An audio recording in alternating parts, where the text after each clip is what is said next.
The REST control annotation is actually combination of response body annotation plus the controller annotation. If we are talking about the response body annotation, then the response body annotation is simply actually used to convert the Java object into the JSON object, and it is used to attach the response into the message body of the HTTP response. Apart from this, we had a discussion about the request mapping annotation. In the request mapping annotation, the discussion was all about the value attribute. Apart from the value attribute, method attribute was there, and produces attribute was also there. Some discussion about the common terminology was also there, like what is the mean of local host is, what is the mean of port number is, how exactly default port number, etc. are working. So this was initial some discussion that actually we had taken yesterday. If anybody is having any doubt in that, then you are requested to please ask. If there is no doubt, then you are requested to write one on chat so that I can proceed for further. That's good. So today I'm going to take the next example. And while taking the next example, today I will discuss with you how exactly the get mapping is working, how exactly we can use the same thing for the class object, how the put mapping is working, how the post mapping is working, what is the mean of delete mapping is, and what is the mean of actually patch mapping is. These are the examples that I'm going to take today. Apart from that, I will discuss to you about one more thing that is actually called the response entity.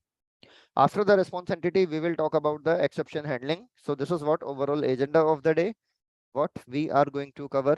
It is, let's see. So first of all, everyone, example number 20, the very simple example we have already done. Now I'm going to create one more example, and this is going to be my example number 21. And into the example number 21, I'm going to take example of HTTP request methods. I'm going to take example of HTTP request method. So block 28 SB201 example number 21, thereafter HTTP request methods is available there. Then we are clicking on the copy. So here SRC is there, main is there, some points are available there. Let me rename this package, and while renaming this package, I am writing this is example number 21 and giving the name that is HTTP request method is the name of the package that I am giving. And this time the very first class, first of all, let me resolve the dependency pressing Alt plus F5 and updating the project. Updating the project. Here actually the project at the bottom right corner. Dependencies are downloaded. Now it is working perfect. And this part I'm not writing right now. And similarly, this part is also not required. And in the terms of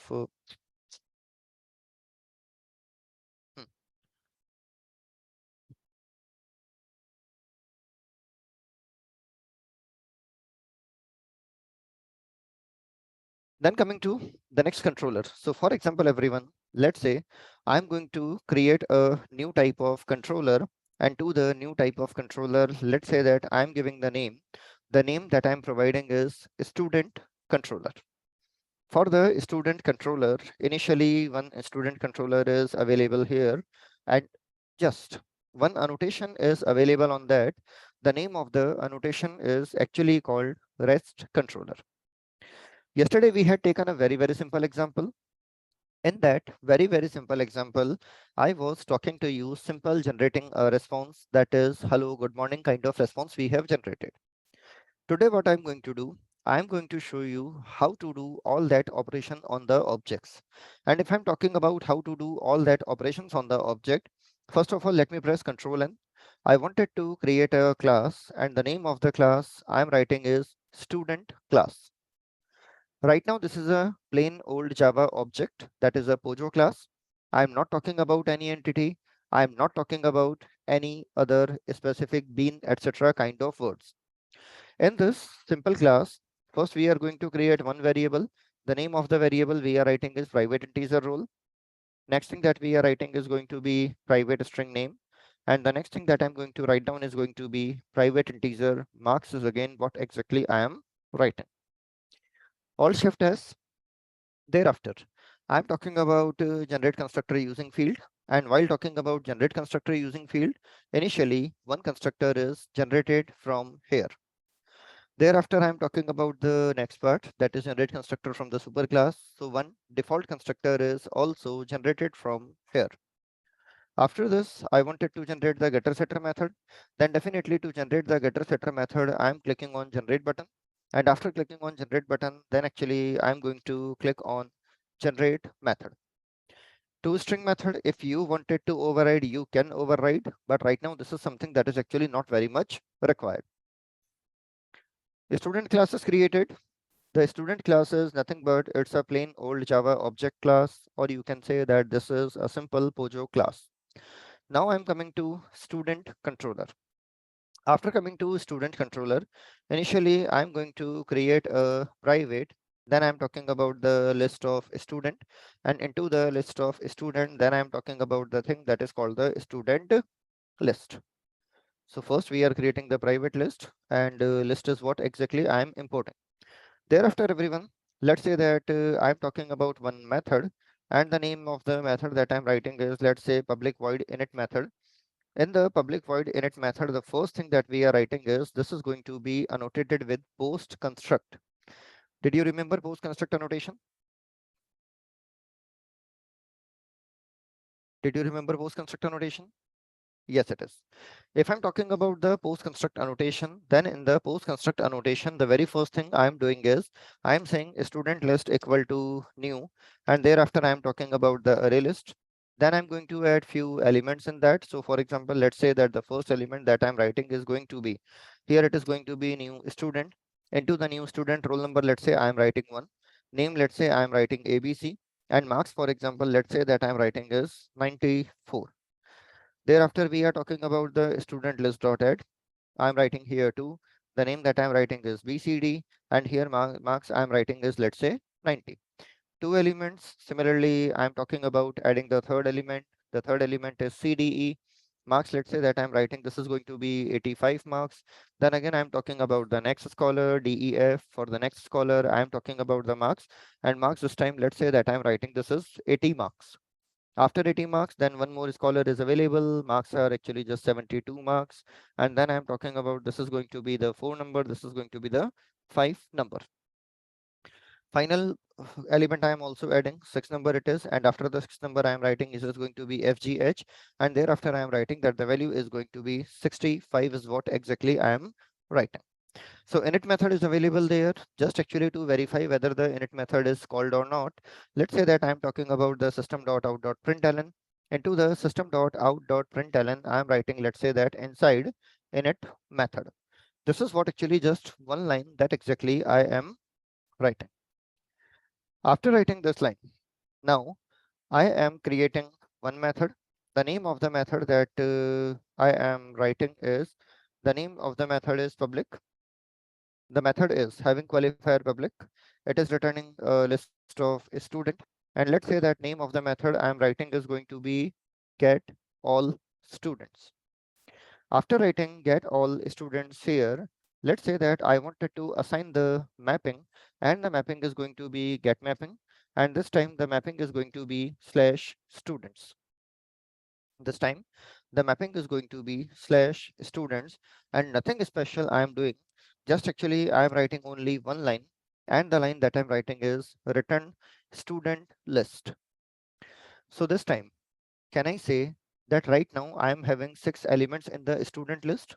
All these 6 elements from the student list will be returned to the web client. Normally, in case of initial examples, the web client is going to be web browser. The web client is going to be web browser. So let me run this example. I'm available here. Alt Shift XB is something that actually we have written. Then the application is getting started. And can you see that the very first line? Output we are getting is inside init method. Means actually the list is created. Then coming to the web browser screen, and upon coming to the web browser screen, I am writing http colon localhost colon 8080, and thereafter I am writing a thing that is called students. When I'm writing the thing that is called students, so this time, can you see that all the 6 objects are available for you? Yes or no?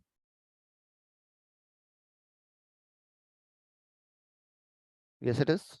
All the 6 objects are available to you. So this is actually very simple example. And this time actually it is slightly possibly that surprising for you that the entire student list is getting converted into the JSON object automatically.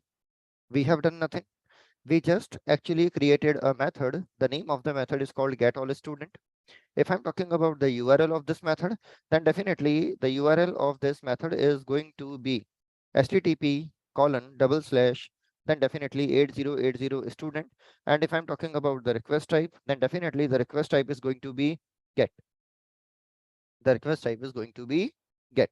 And if I'm talking about what this method is doing, so the point that actually I'm writing is that this method is actually used to return all students.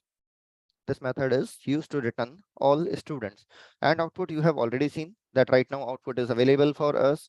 So actually sometime the question that arises into the mind is that sir, who is actually converting all the elements into the JSON object? Who is actually converting the list of students into the JSON object? So answer is very simple. Yesterday I discussed to you about one annotation. The name of the annotation is called response body annotation. Remember everyone? Yesterday I discussed with you about one annotation, and the name of the annotation is actually called the response body annotation. The response body annotation is responsible for converting the response to the JSON. And this time actually we have not used response body annotation at the method level, but at the entire class level. There is one annotation available. The name of the annotation is called REST controller, and REST controller is combination of response body plus controller annotation. So whatever method that are written inside the student controller, all these methods are going to return you response in the form of JSON.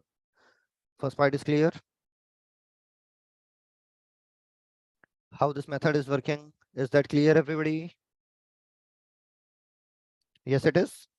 And this is what exactly output is. So you can see that in the example, I have mentioned what exactly this method is going to do. What is the URL of this method? In the URL, first I'm talking to you about what type of request it will be.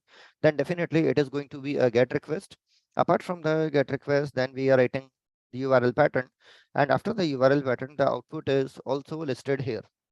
Now into the next example, let's say that I'm talking about a particular student.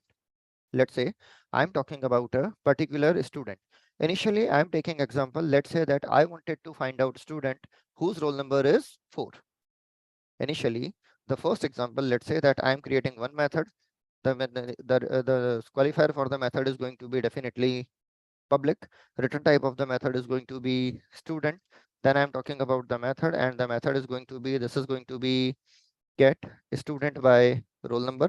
And when we are writing get student by roll number, initially let's say that get student details whose roll number is 4. Get student details whose roll number is 4. So here actually, because I wanted to find out this caller whose roll number is 4, so everyone, there are multiple ways available. What are the multiple ways available? If I'm talking about the conventional way, then conventional way is going to be, let's say that I'm talking about student temp, and into the student temp, I'm writing initially that the value is null. Thereafter, I'm writing here student st colon, and after writing student st colon, then I'm writing here that is student list. After writing the student list, then I'm writing one thing if. Into the if statement, I'm writing if st dot get roll number if the value is equal to 4. In this condition, definitely we can write down temp equal to st, and after writing temp equal to st, better to perform the break operation. Better to perform the break operation. Then finally, when actually the break statement is over, or let's say that if your loop is completed, then finally we can write down return temp. Please take a look at this. Is that a statement okay?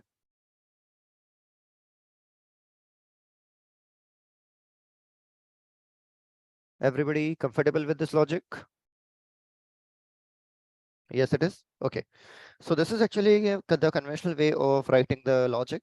And this conventional way of writing the logic is personally, I do not like to write down because this logic is actually very long. You can actually easily write down the same logic using the stream API. How to write down the same logic using the stream API? So you can see one thing. First of all, I am taking the stream. After taking the stream, I'm talking about one method. The name of the method is going to be the filter method. Into the filter method, if I'm talking about this st, then definitely st is going to be object of the student. St is going to be object of the student. How st is going to be object of the student? Please check. What is the source of the stream? Source of the stream is student list. If I'm talking about the student list, then student list is nothing but a list of student. Because it is a list of student, so stream will actually take every student object one by one, and the same thing will be provided as parameter. So that's why we are saying that st is an object of student. Is that part clear? How st is an object of student? Is that part okay? Yes, it is. So st is a object of student, and thereafter I am talking about st dot get roll number. If the value of roll number equal to 4, if this condition is true, then definitely the element will be available. Now actually we know it very well that there is only one scholar available. We have only one scholar available whose roll number is 4, and because only one scholar is available whose roll number is 4, so finally actually I have to convert the same thing to the list. And after converting the same thing to the list, then I have to call the get method, and into the get method I am talking about the index number 0, and I'm using the return keyword here. So the above logic that you were writing, that is also a 4-line logic. The same logic you can complete here into the 1 line also. So how exactly this stream API is working? Is that okay, everyone? So always, whenever you are having such kind of operations, so it's my personal opinion that you should always go with the stream API. It actually saves a lot of time. It actually makes the code readable also, and definitely it create a good impression that you know string also rather than the conventional way. Conventional way is something that is actually that long way of writing the code. So get the student whose roll number is 4. The one solution I have written in front of you is going to be definitely the conventional way, and definitely the second solution is available that I'm writing using the stream API. The next solution I'm writing is using the stream API.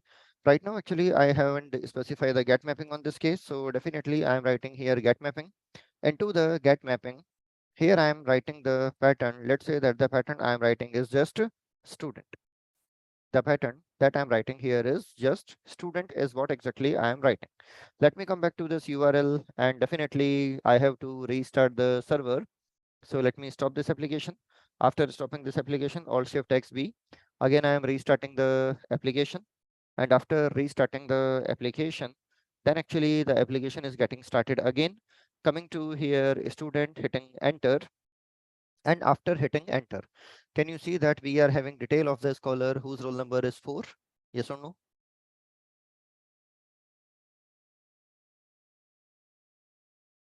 So just actually a simple update I wanted to get from you. Is everybody comfortable with this method?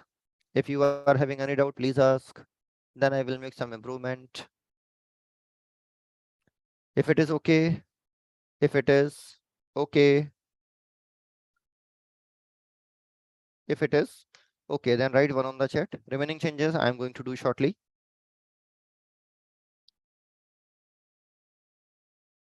Write one on the chat if it is okay. That's good. Okay. Right now, actually, there are shortcomings in this method. If I'm talking about the shortcoming, then one of the shortcoming is everybody. If I'm talking about this URL pattern, then this URL pattern is actually not according to the convention. This URL pattern is not according to the convention. Actually, into the REST API, whenever you are going to create the endpoint, into the REST API, whenever you are going to create the endpoint, then your URL pattern must be available in the plural. Because the URL pattern is required to be available in the plural, so definitely in this condition, I have to write down, actually, I have to write down students. But now the question arises that, sir, actually when we are writing the slash students, so for the same get mapping, for the same URL slash students, we are having two methods. And definitely when we are having two methods available, then it will actually lead to ambiguity. Answer is 100% yes. But everybody, I wanted to make one more changes. This time what exactly I have done, I am getting the student details whose roll number is 4. I am getting the student details whose roll number is 4. So when I am talking about the student whose roll number is 4, In this condition, actually, this is a kind of, you can say that fixed student I wanted to find out, which is not a recommended approach. Let's say that I wanted to specify the roll number of the student into the method parameter. If I'm specifying the roll number here as a method parameter, so then one more question arises that, okay, sir, you have specified the roll number. That is not a big deal. But the problem is that, do we are calling this method via object, or this method is actually called on the browser request? Option 1 or option 2? Option 1, do we are calling this method using any object, or option number 2, this method is actually called on the behalf of browser request? So definitely when we are actually calling this method on the behalf of browser request, so how to pass the parameter? The second challenge available is how to pass the parameter. So if I'm talking about how exactly to pass the parameter, so there are two approaches available that actually we can use, practically three approaches available. Whenever you wanted to provide the information from the client to the server, repeating my words again, whenever you wanted to provide the information to the server, then there are three ways available to do the same.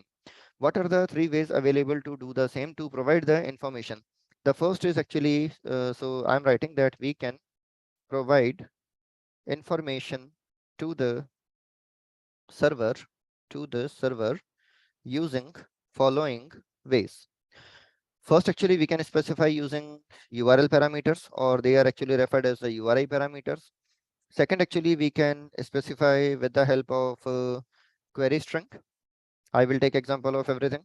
And third is actually we can specify the information using the request body. We can specify the information using the request body. These are the three ways available. Initially, I'm going to take one example. In this example, I'm going to discuss with you about the URI parameters. If I'm talking about the URI parameters, then definitely the URI parameters are actually written in the URL. They are written in the URL, and definitely they are actually specified in curly braces.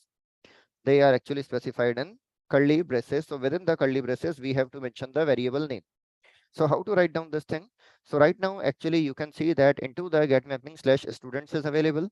Then again, I am writing the slash operator. After writing the slash, then actually I am writing here slash role.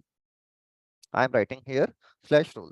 So this time, everyone, you can see that when we are going to hit this URL, then after the slash students, I have to mention some value for the roll number, and the value for the roll number can be any.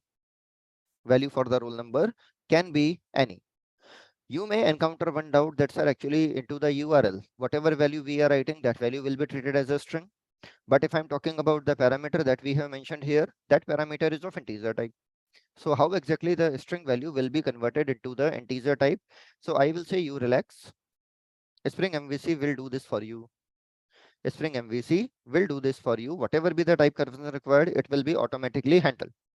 Now one more question arises that, okay, sir, the variable name here is role and the variable name here is also role. So will it automatically intercept? The answer is no. The answer is no. Actually, here you have to use one annotation, and the name of the annotation is actually called the path variable annotation. The path variable annotation clearly state that I am used to map the method parameter that you have written in the Java method to the URI parameters. Is that okay? Path variable is used to map the URI parameter to the method parameter. So this time, what is the value of roll number here? What is the name of the variable here? Roll. What is the name of the variable here? Roll. Both sides that the variable available is roll. Because both sides the variable available here is roll, so it is very easy to maintain, or it is very easy to understand that path variable will automatically take the value from the URI and it will assign the value to the Java variable. Is that point okay? What is the role of, or what is the use of path variable? First part is clear. Let us try this example. Again, let me run this example. I am pressing Alt Shift XB, and after pressing the Alt Shift XB, then actually I'm going to the next part, and after going to the next part, then I'm writing here slash students. And after writing slash students, let's say I'm writing the rule number 1. Am I getting the data for the student whose roll number is 1? Answer is yes. Let's say I'm changing the roll number to 2. Am I getting this data? Yes. Am I getting the data for the roll number 3? Am I getting the data for the roll number 4? So this time you can see that this type of architecture is comparatively more flexible. Is that point okay, everybody? What is the mean of URI parameter is, and how exactly to map the URI parameter to the method variables? Yes or no? Clear? This is the first very simple example. Now let us have some discussion about the path variable. So you can see that the path variable annotation can be used to handle template variable in the request URI mapping and set them as method parameter. Simply, we can say that it is used to map the variable of request URI to the parameter. Read this line twice, please. Read this line twice, please.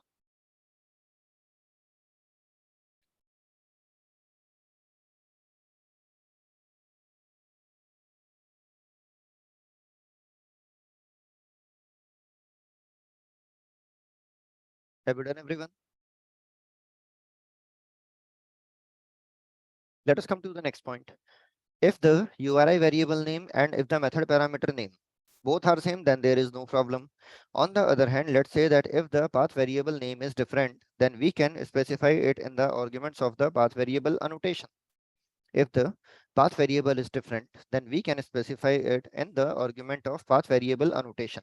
How to specify the same thing? So for example, like you can see the example, we are taking the get mapping, and this time, if I'm talking about the name of the URI parameter, the name of the URI parameter is ID. But if I'm talking about the method parameter, then the name of the method parameter is product ID. So there is a clear mismatch available. By default, the path variable always assume that name of the request URI parameter and name of the method parameter, this is going to be same 100%. This is going to be same 100%.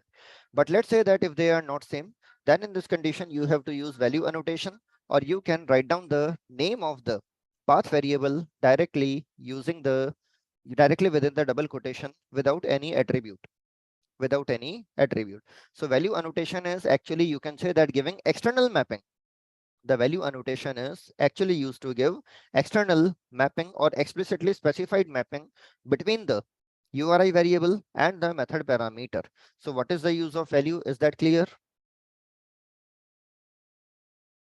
Everyone, what is the use of value? Is that clear? Yes, it is. We can handle more than one variable also. There is no problem. You can handle any number of variables. You can handle any number of variables. Nobody is going to stop you. You wanted to specify 3, you wanted to specify 4, you wanted to specify 5. Any number of variables that you wanted to specify, you can. So like here, you can see one thing, that if I'm talking about how many path variables are available here, that's a 2 path variables are available here. So how many parameters do I need to write down? Definitely, I have to write down 2 things. But this approach may be problematic in few cases. How it can be problematic? Let's say that if I'm having 10 request URI parameter, if I'm having 10 request URI parameter, then I have to write down 10 parameters in the method, and writing 10 parameters in the method, it will be too big. Yes or no? So in such condition, better to use collection object. Make sense? When you are having so much number of parameters, or whenever you are having high number of parameters, so in case of high number of parameter, isn't it better to use the collection object? Yes, it is. So everyone, the next choice is available. If you are having, let's say that number of parameters are unknown, or number of parameters are too high, then in this condition, actually you can go for the map also. You can go for the map also. Into the map, we are having a string and string, and then we are talking about the path variable map is also available here. The next part, that if I'm talking about the best approach, then the best approach is also available here. Do you know what is the mean of optional classes? Everyone, optional class. I think you have done work on that.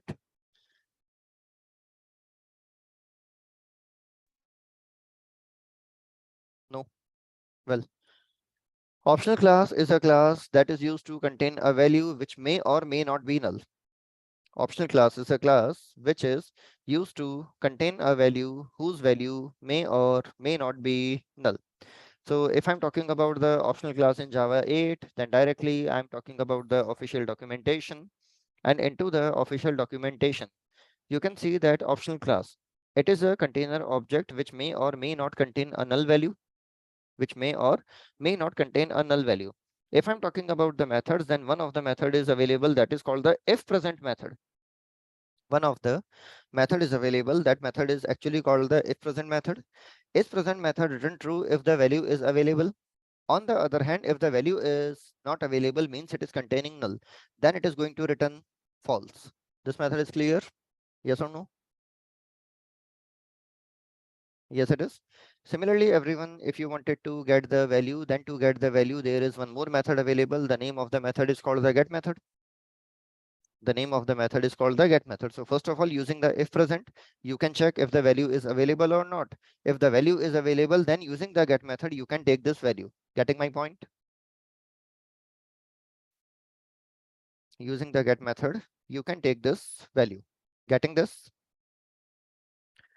Thereafter, everyone, next part is also available. If you wanted to, let's say that in case if the value is not available, and then if you wanted to throw the exception, then the method is also available to you. I think into the SB 101 in the day number 4, when assignment was given to you, then actually one assignment was there that was using the optional class. You have done or you have not done that, I'm not sure, but such assignment was there. Such assignment was there. So first thing, if you are having multiple number of variables, then one of the way is available that you are actually writing these variables separately. Second is available, you can maintain them in a collection object. When you are maintaining them in the collection object, then variable name is going to be the key and variable value is going to be the value. This time always keep in mind that both are going to be of the string type, so you are responsible for the conversion explicitly. You are responsible for the conversion explicitly. If you are not sure that whether the path variable will be available or not, in this conditional, you can go for the optional class also. In this condition, you can go for the optional class also. Next option is available if you are again not sure that whether the variable is available or not. In this condition, you can set required equal to false also. In this condition, you can set required equal to false also. What is the mean of setting required equal to false? In case if the required equal to false is set it. So both URLs will be valid. The first URL when actually you have specified the value for the ID. Second URL when you haven't specified the value for the ID. Both are going to work for you. Both are going to work for you. So this is the first actually the basic example that exactly I have taken. This is the first and the basic example that actually I have taken. So everyone initially, what is the mean of path variable? Is that I hope this is now clear for everyone. Yes or no? Yes, it is. This time actually I can do some job for you. For example, let's say that if I'm talking about this get mapping. In this get mapping, let's say that this time I'm talking about the name of the variable. The name of the variable that I'm writing is roll number. When I'm writing the name of the variable as roll number here, so in this condition, what I have to do with the path variable, I have to do one more job. Here I have to specify the roll number also. So I think this will help you more. Yes or no? This will help you more. If you are using the mapping type A, then you have to use method signature with the type B. Is that okay? This will give you better chances of revision. This will give you a better chances of revision. Okay, so right now actually I have taken only one parameter. If I have to take two parameter, if I wanted to take three parameters, you can take any number of parameter. Don't worry. You can take any number of parameters. Don't worry. Now actually I'm going to discuss with you about the next type of next way of getting thing. The next way of getting the thing is going to be the query string. What exactly the meaning of the query string? Just let me show you by a very simple example. Let's say that I am available on the world's most popular website, that is google.com. Into the google.com, let's say into the website google.com, let's say that if I am talking about searching into the searching, let's say that I am talking about searching for Java tutorials. See the URL pattern before searching and see the URL pattern after searching. This is the URL pattern before searching. And let's say that I'm talking about after search, and after search, let's say that we are talking about searching for the Masai school. Let's say we are talking about searching for the Masai school. So let's say that I'm writing here, this is Masai school, and please take a look at the URL pattern now. In the URL pattern, actually, lot of things are available there. I'm not saying that everything is useful for you, but specifically everyone, if I am talking about only that part. In this part, everybody, can you see one thing that actually there is one symbol available, question mark symbol. The question mark symbol is actually working as separator. The question mark symbol is actually working as separator between the URL and the query string. It is working as separator between the URL and the query string. So if I'm talking about the part that is available before, if I'm talking about the part that is available before question mark, the part that is available before question mark, this part is what exactly your URL is. This part is what actually your URL is. And if I'm talking about the part that is available after question mark, if I'm talking about the part that is actually available after question mark, the part that is available after the question mark is actually referred as the query string. This part is referred as the query string. So if I'm talking about the question mark, so definitely you can say that the question mark is actually a kind of separator between the URL and the data and the query data, or you can say that the data. If I'm talking about this complete part, that is question mark q equal to Masai school plus source equal to HP, this complete part is what exactly referred as your query string. This complete part is what exactly referred as your query string. So this time actually, if I'm talking to you that how many variables are there, then can I say that the two variables are available there? Can I say that two variables are available there? If I'm talking about one of the variable, then one of the variable is going to be q and another variable is going to be source. So if I'm talking about the first variable, then definitely the first variable is q, that is having the value, and the value is going to be Masai plus school.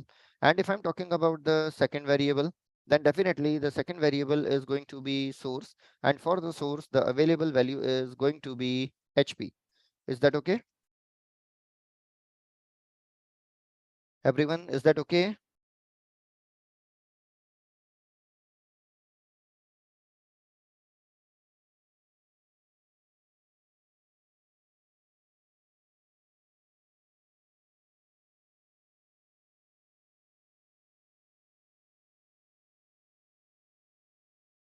Okay. Next part, next part, next part.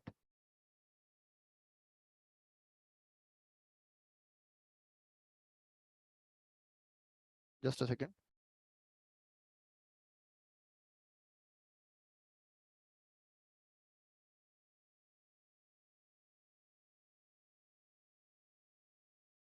So here actually one example I have taken.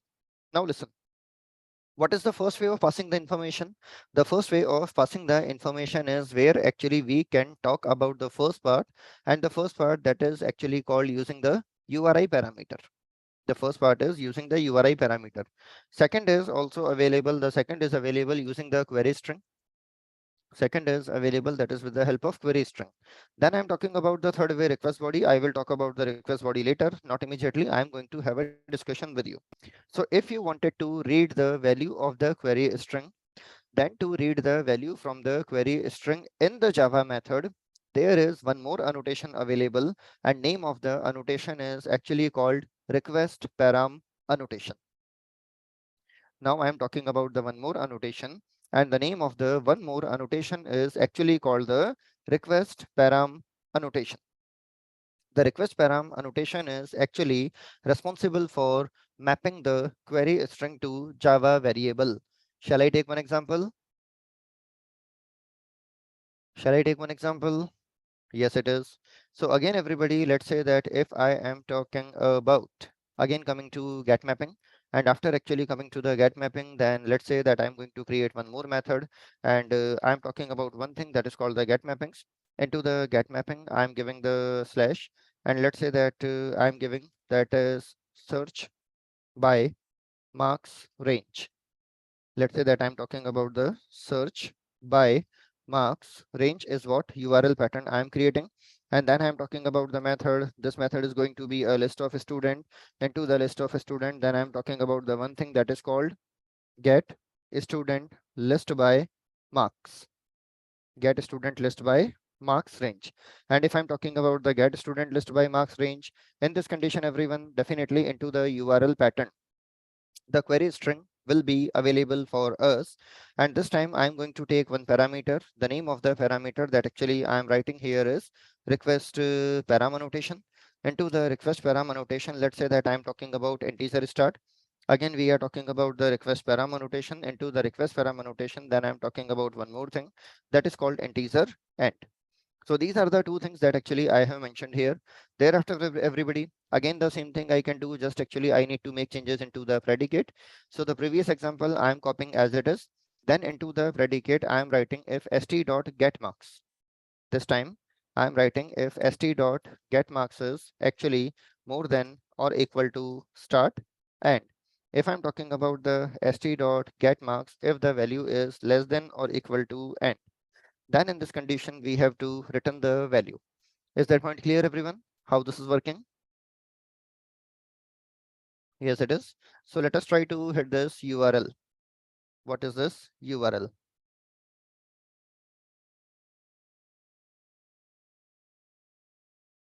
Just a minute.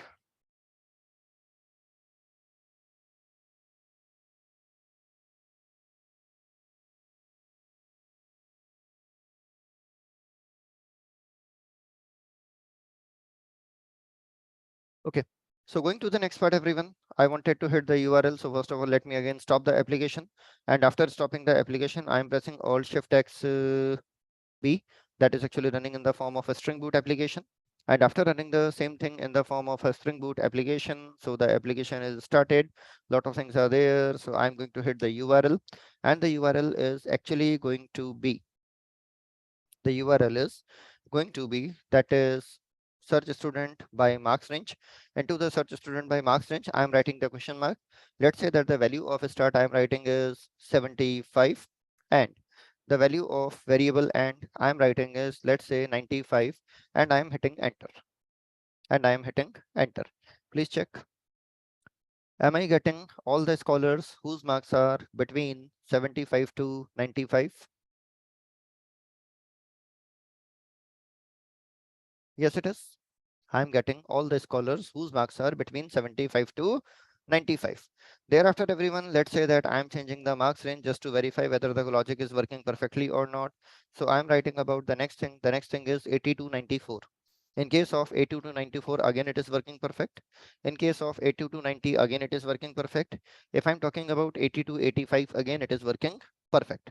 So this is what actually your request parameter is. So first way of passing the information is with the help of the first way of passing the information is simple with the help of URI pattern, and second is actually with the help of request param. Now actually let me show you one more thing here. The one more thing that I'm writing here is, let's say everybody, I am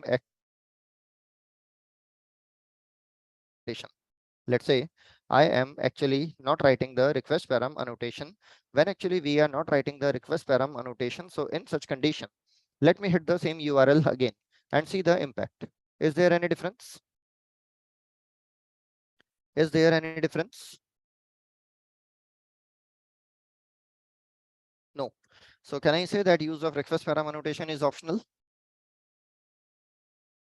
Can I say that use of request param annotation is optional?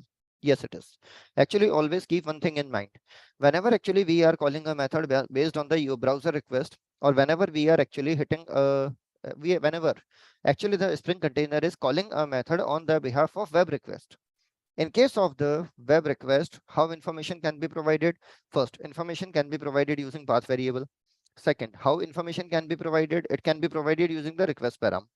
If you have not used any annotation, if you have not used any annotation before the method parameter, in such condition, you can assume that request param annotation is by default applicable.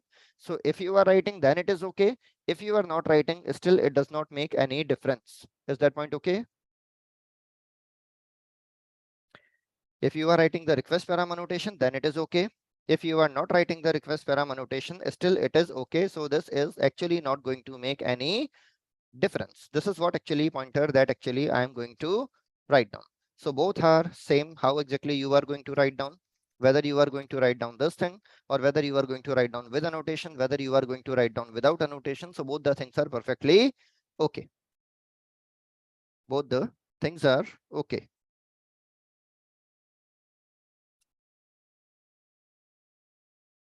So just a second.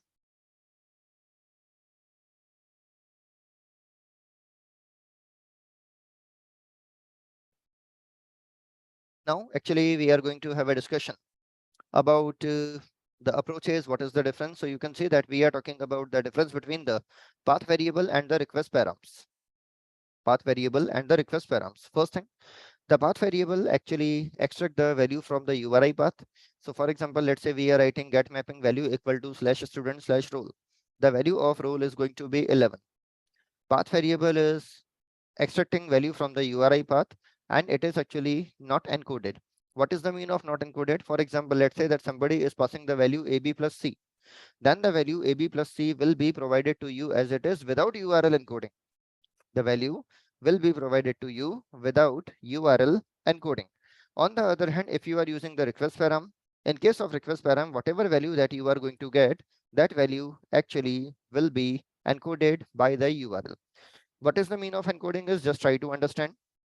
Normally, whenever actually you are passing some specific information or whenever you are passing a special symbol using the parameter, whether it is going to be path variable, whether it is going to be request param, whenever you are actually going to specify any special symbol, then you will always notice that the special symbol is actually converted into some special sequence that is %20 very much like. It is converted very much like into %20. So how exactly this is happening? This is happening due to the URL encoding. This is actually happening due to the URL encoding. So let me take a simple example. For example, everyone, I am available on the URL that is called the google.com. Once I'm writing the google.com here again, let's say that I'm talking about the searching for the Masai school. And when I'm searching for the Masai school, so can you see that initially I was actually providing the space, but the space is actually getting converted into plus symbol. Yes or no? This is now getting converted into the plus symbol. So what actually this is what actually URL encoding is. This is what exactly URL encoding is. Let me do one more example. Let's say that if I'm writing Masai plus school, when I'm writing Masai plus school, can you see that plus is actually getting converted into %2b? The plus symbol is actually getting converted into %2b. So what exactly this is happening? This is happening due to the URL encoding. Whenever any special symbol is available, so instead of the special symbol, actually its corresponding hexadecimal code is passed in the URL. This is what URL encoding is. In case of path variable, whatever value you are providing, it will be available to you as it is. In case of request parameter, whatever value you are providing, it will be encoded internally. This difference is also clear. Everyone, second difference is also clear. Now take a look at the third difference. The third difference is that path variable, that is also called the path parameter or also called the URI parameter. It can be written anywhere in the URL, but the query string has to be written at the end. But the query string has to be written at the end. What is the mean of this? So for example, let's say that if I'm talking about the URL, HTTP localhost 8080, and after 8080, let's say I'm talking about this thing, that is roll number slash thereafter I'm talking about the students, and let's say that thereafter I'm talking about the marks. So no problem, this URL pattern is perfectly valid. This URL pattern is perfectly valid. If you wanted to write down the URLs, let's say that here, then definitely this URL pattern is again valid, no problem. Thereafter, if I'm talking about this URL pattern, then this URL pattern is again valid. So you can write down the request parameter, you can write down the path variable anywhere, no problem in this.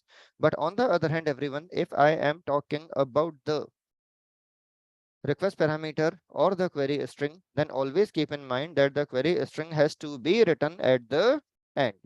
Is that okay? The query string always has to be written at the end. You cannot make any compromise in them. You cannot make any compromise in them. So for example, let's say that if you try to insert the same thing first, thereafter you are talking about the slash student, then this is completely invalid. This is completely invalid.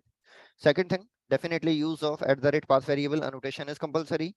But if I'm talking about the use of @request param annotation, then use of @request param annotation is completely optional. If you are passing the primitive values, if you are passing the string value, if you are passing the local datetime values. So these are the four differences that actually I have already told you. Finally, which one is to use is a common question. Which one is to use is a common question. So let's say simple logic is there. If the information is, you can say that mandatory to pass. If the information is mandatory to pass, then definitely you have to use the path variable. Then in this condition, you have to use the path variable. On the other hand, everyone, if the information is optional, if the information is optional to pass, then definitely you should use the query string. Is that clear? Is that clear? This is the last difference. This is the last difference. So these are the few pointers that actually I have discussed with you, and I took example of request parameter also. I took the example of path variable also. You can mix up also, no problem. You can do the mix up also. There is no problem. It will perfectly work. It will perfectly work. Now going to the next section. Now going to the next section. So far everyone, I come across the two types of requests. The first type of request that I was talking to you is actually, see, so here I am not on the exception handling, day number 12. The day number 12 was all about Spring into the Spring Boot. What is Spring Boot? I have done presentation logic, etc., etc. Request param is done. Then we are talking about request param. This is also done. Apart from that, dev tool dependency is also done. Hitting the URL is also done. Then on the day number 13, path variable annotation is done. Defining multiple path variable annotation. This is also what actually I have already told you. Thereafter, request param is also done. What is the format of the request param? This is again something that actually we have also done. Then everyone, how to specify the multiple parameter. This is also done. And actually, by default, add the request param is optional, but this is according to the old version. If you wanted to make the request param false, then definitely you can make it false. Also require equal to false is also possible. This is applicable in both cases. This is applicable in both cases. Okay. Now a simple question that I'm asking you, a simple question that actually I am asking you. This time when I am talking about the both the examples, then in the both examples, what kind of request we are sending? What kind of request actually we are sending? The request is definitely going to be a GET request. Okay. Now actually I am asking a simple question to you. Can we provide request body to the GET method? I'm asking a simple question to you. Can we provide request body to the GET method? The correct answer is no. The correct answer is actually no. Why? Because GET method is actually completely for the reading. See this line. Day number 5 content. And to the day number 5 content, one thing that I told you regarding the GET method is that the GET method actually means retrieving information from the URI. The HTTP request, the GET request message does not have any body, but in the GET response we can. Clear everyone? So always one thing that you should keep into the mind whenever we are talking about the GET request. So in case of the GET request, always keep in mind, if I am talking about the request body, then definitely use of request body is something that is actually not applicable for GET request. This is something that is not applicable for the delete request, but you can actually use this for post request. Apart from the post request, we are going to talk about the put request. And apart from the put request, there is one more request available that is called the patch request. So shall I take one more example of the request body annotation? Oh, sorry. Shall I take one more example of the request body? For the request body, definitely I have to go for the post mapping or patch mapping or the put mapping. This is what actually I am going to use. This is what exactly I am going to use. So I'm going to proceed further, and now I'm going to have a discussion about the post mapping. But before this, one small thing that you should always keep into the mind. See the highlighted portion. See the highlighted portion.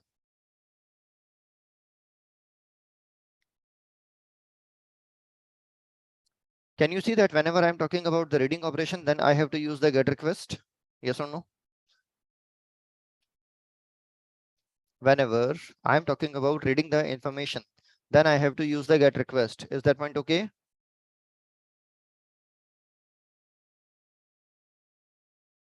Whenever I'm talking about creating a resource on the using the API, then to create any resource using the API, I have to use the post request.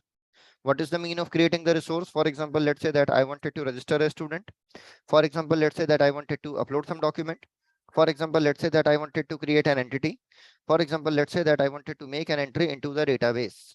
So whenever I'm talking about creating a resource, then to create a resource, I have to use the request method that is called post method.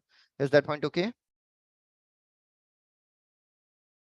Yes, it is. So initially, I'm going to take the example of the post. Always keep in mind that the post request is for the creation. Post request is not used for the reading. Post request is not actually used for the reading. This is what exactly the thing that we are going to discuss to you. Now I'm going to write down one more method. Okay, everybody. So, okay, let's say that I'm talking about the method, and name of the method that actually I'm writing is, let's say I'm writing here that is public. After the public, let's say I'm going to mention the return type student, and here actually I'm writing the thing is going to be register student. After talking about the register student, thereafter I'm talking about the mapping, and this time the mapping type is going to be the post mapping. For the post mapping, again, if I'm talking about the URL, then the URL pattern I'm writing is again slash students. URL pattern again that I'm writing is slash students. So this time, everyone, can you see that students URL pattern I'm using for the get request also, and students URL pattern actually I'm using for the post request also? Yes or no? The same URL pattern I am actually using for the get request also, same URL pattern I am using for the post request also. So I am using the same URL pattern for both. This is the beauty of the REST API. This is the beauty of the REST API. The REST API actually says that the same URL pattern you can use for all different request methods. Why? Because actually the REST API clearly says that whenever you are talking about the get request, then definitely the operation is going to be a read request. Whenever you are talking about the post request, then definitely the request is going to be to create the resource. Whenever it is going to be a put or patch request, then it's all about update operation. And whenever it is going to be simple delete request, then you wanted to delete the resource. So actually URL alone is not sufficient to identify the action. Along with the URL, actually the method name is also required, or method type is also required. So can I say that whenever I'm talking about the REST API URL, then the request method plus URL, the combination is required to be unique. Clear? The combination of request method plus URL, this is required to be unique. This is what actually you should always keep into your mind. That's why the same URL pattern you can use for the get request also. Same URL pattern you can use for the post request also. Same URL pattern for the put request. Same URL pattern for the read request. Same URL pattern for the page request. So everything you can use. Is that point okay? Is that point okay? Yes, it is. That's nice.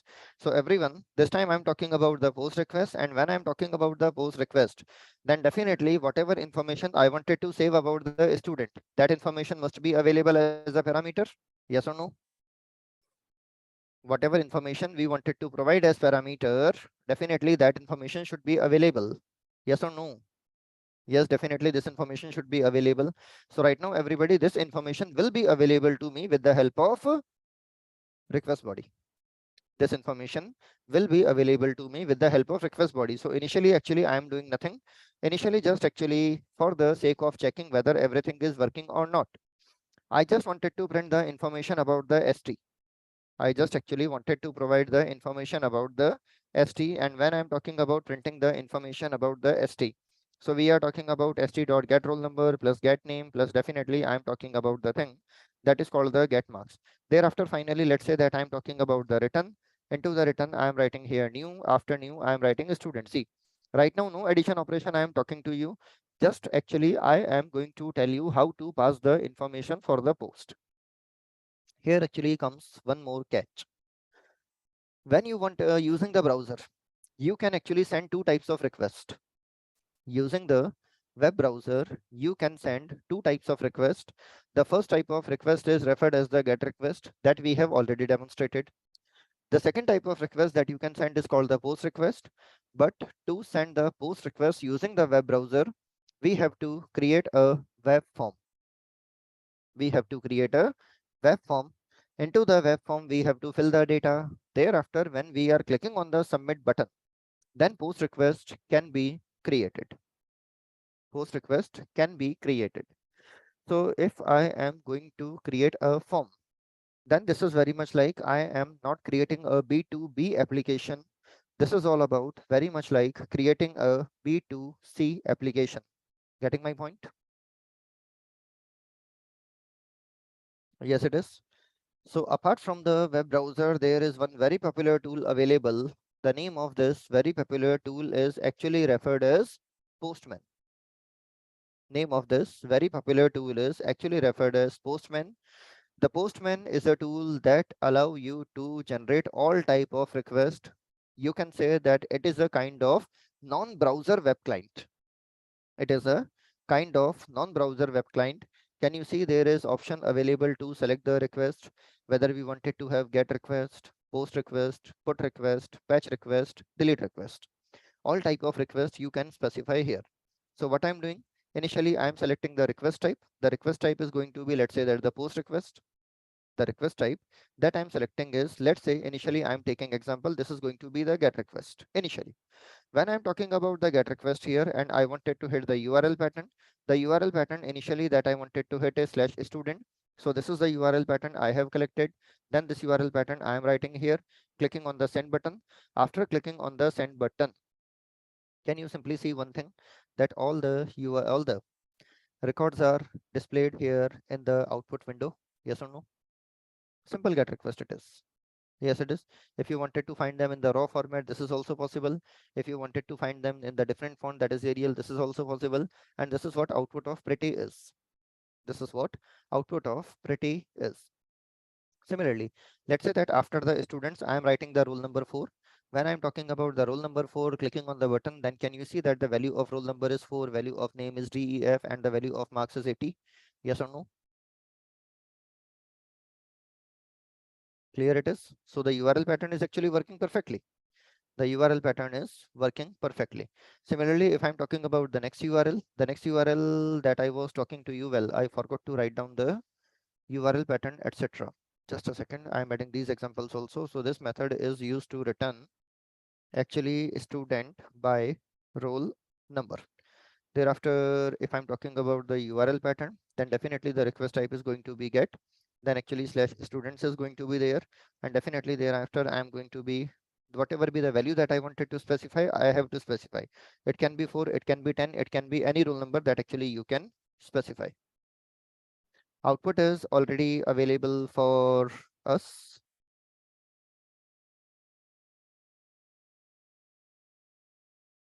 Output is already available for us.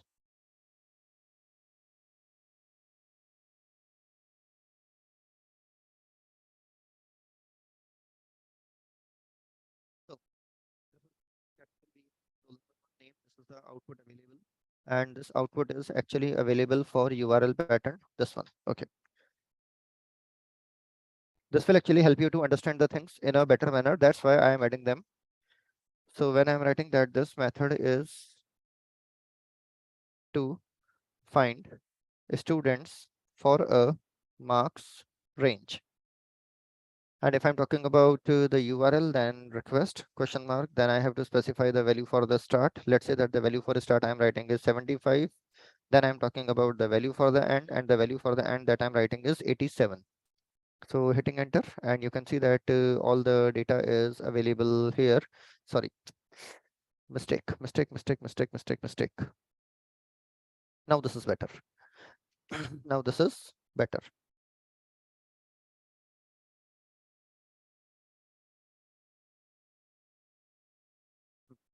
So this is what actually my URL pattern is. And if I'm talking about the output, then output is already available here.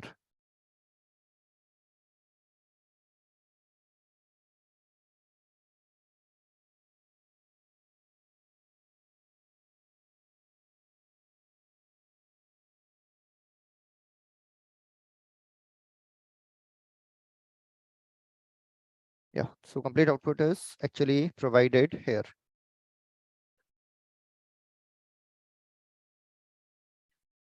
Hmm.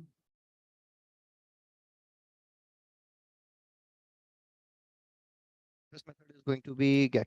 Well, so boring it is. This time, let's say that I'm talking about the post request. Into the post request, then I'm talking about this thing that is called the students. How to specify the body? This is a common question. To specify the body, everybody, can you see that there is one tab available called body tab? Just clicking on the body tab. After the clicking on the body tab, I have to select the row. After selecting the row from the available choices, I have to write down here JSON. I have to write down here JSON. Into this JSON, I'm going to specify the complete object. What was the name of the first field? The name of the first field was roll number. What was the name of the second field? The name of the second field was name. Name of the second field was name, and this is going to be GHI. What is the name of the third field? The name of the third field is actually called marks, and let's say value for the marks I'm writing is 54. So this time, can you see that I am writing everything within the curly braces, and it is available in the form of key and value pair. So can I say this is something very much like a JavaScript object? Can I say this is very much like a JavaScript object? And definitely for the communication, the thing that actually we are using is JSON, and the JSON actually stands for JavaScript object notation. Yes or no? So nothing special I am doing. Actually, I am providing the information in the request body in the form of JavaScript object. While actually providing the information in the form of JavaScript object, one thing specifically I am taking care. The thing that actually I am taking care is I am providing the information for a student. For the student, what is the name of the field role? The same variable name is what actually I am using as key. The same variable name is what exactly I am using as key, and definitely whatever value I wanted to specify, I can specify. So this time I'm talking about the post request, then the URL pattern is available. Request body is what I have specified. This time, can I say that there is no path variable involved? This time, can I say that there is no path variable? There is no request param, but we are sending the information, and we are sending the information using the request body. Let us hit the send button. Let us hit the send button. When I have hit the send button, then actually you are finding some ugly output is available here. It is saying that actually ugly output is available here. This output is something that actually we are not expecting, or we had actually not expected. Just a second, actually one correction that I have to do. Let me hit the request again. Let me hit the request again. It is saying that the method post is not supported. Let me check the URL pattern. So again, I'm coming to the student controller, into the student controller. If I'm talking about this is post mapping, into the post mapping, we are talking about the students. We are talking about the students. Is that spelling same? students, student, students, no problem. Then actually everybody, one more thing that I have to write down. I'm talking about one more annotation, and actually the name of the annotation I'm writing is request body annotation. The name of the annotation that I'm writing is request body annotation, and I'm going to relaunch this application again. I'm going to relaunch this application again. I forgot to restart the server. I forgot to restart the server. This time, everyone, let's say that I'm hitting enter. When I'm hitting enter, can you see that an empty object is what I'm getting? Can you see that one empty object is what I'm getting? Yes. Well, this return value is not actually very much important, but everyone on the other hand, can you focus on this output? Can you observe this output? Is that the same value that I have provided from the request body? So this time, can I say that actually whatever object I am passing from the request body that was available in the form of JavaScript object, the JavaScript object is automatically converted into the Java object using the request body annotation. Is that clear? Response body annotation is doing the opposite. Response body annotation says that I am going to convert the Java object into the JSON object, but request body annotation says that I will convert the JSON object into the Java object. What you have to do, your class name, the instance variable in your class name, as well as your variable names, as well as your keys name in the object name, they must be same. Let us do one more thing. For example, let's say that I'm removing this annotation, saving this application, and after saving this code, let me relaunch this application again. And after actually relaunching the same application again, after relaunching the same application again, let me actually run the same application. When this time I'm running the same application, can you see the output? The objects, the parameter object is actually getting the default value. The parameter object is actually getting the default value. Why it is getting the default value? Because there is no request body annotation. In absence of the request body annotation, it is easier to say that sir, no conversion will take place. So the parameter object will ultimately end up with the default value. Is that okay? Comfortable everyone? How this is working? What is the use of request body annotation is? So I'm discussing you what is the use of request body annotation is. So please take a look. This is the few lines available for you. The request body annotation maps the HTTP request body to transfer or domain object, enable automatic deserialization of the inbound HTTP request body to Java object. So simple.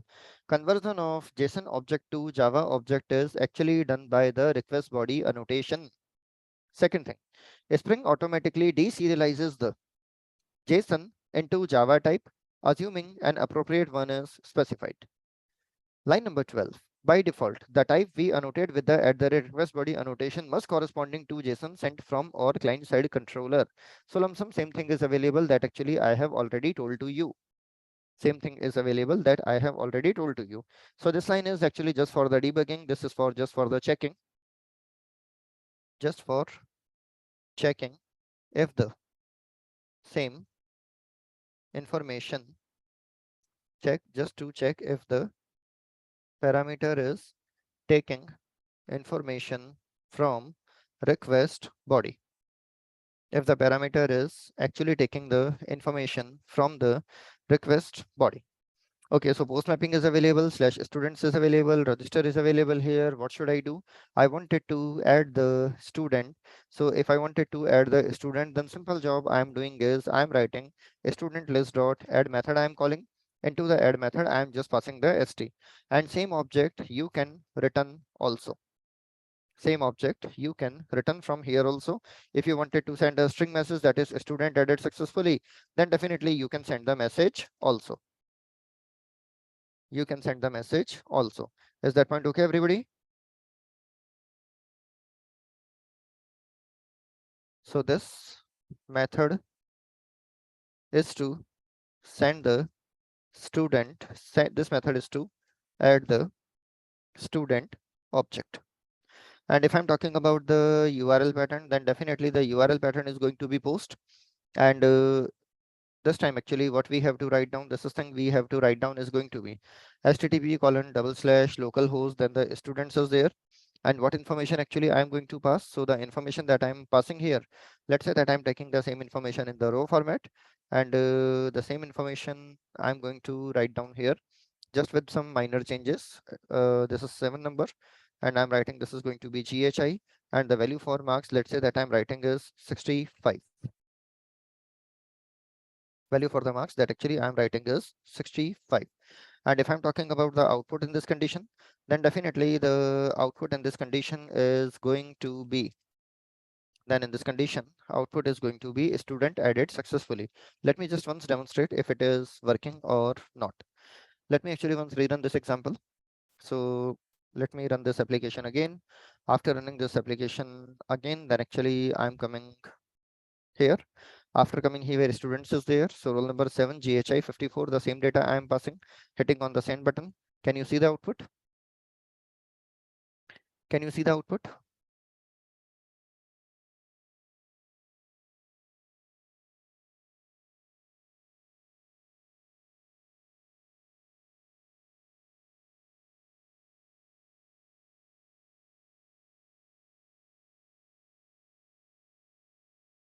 Okay. So this is actually one part that we have done.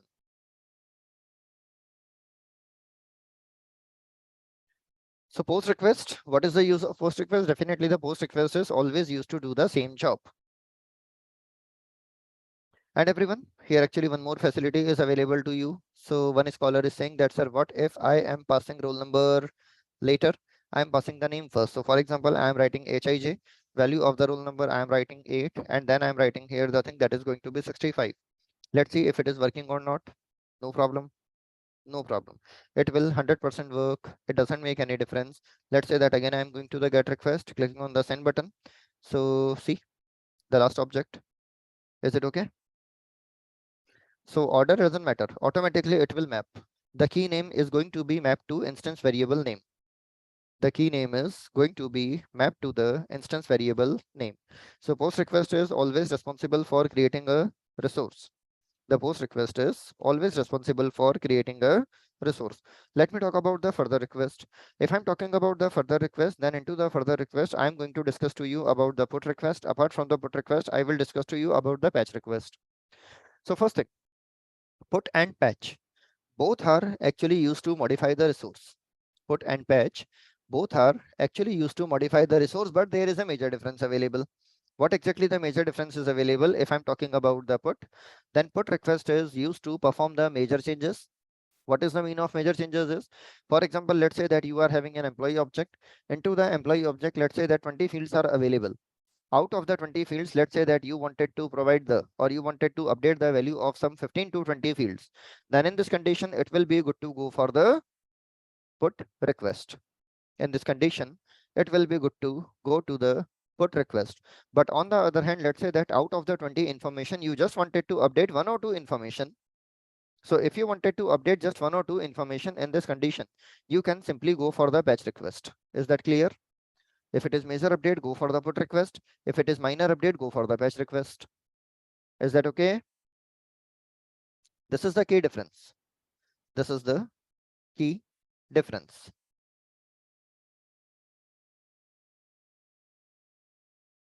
Now next part.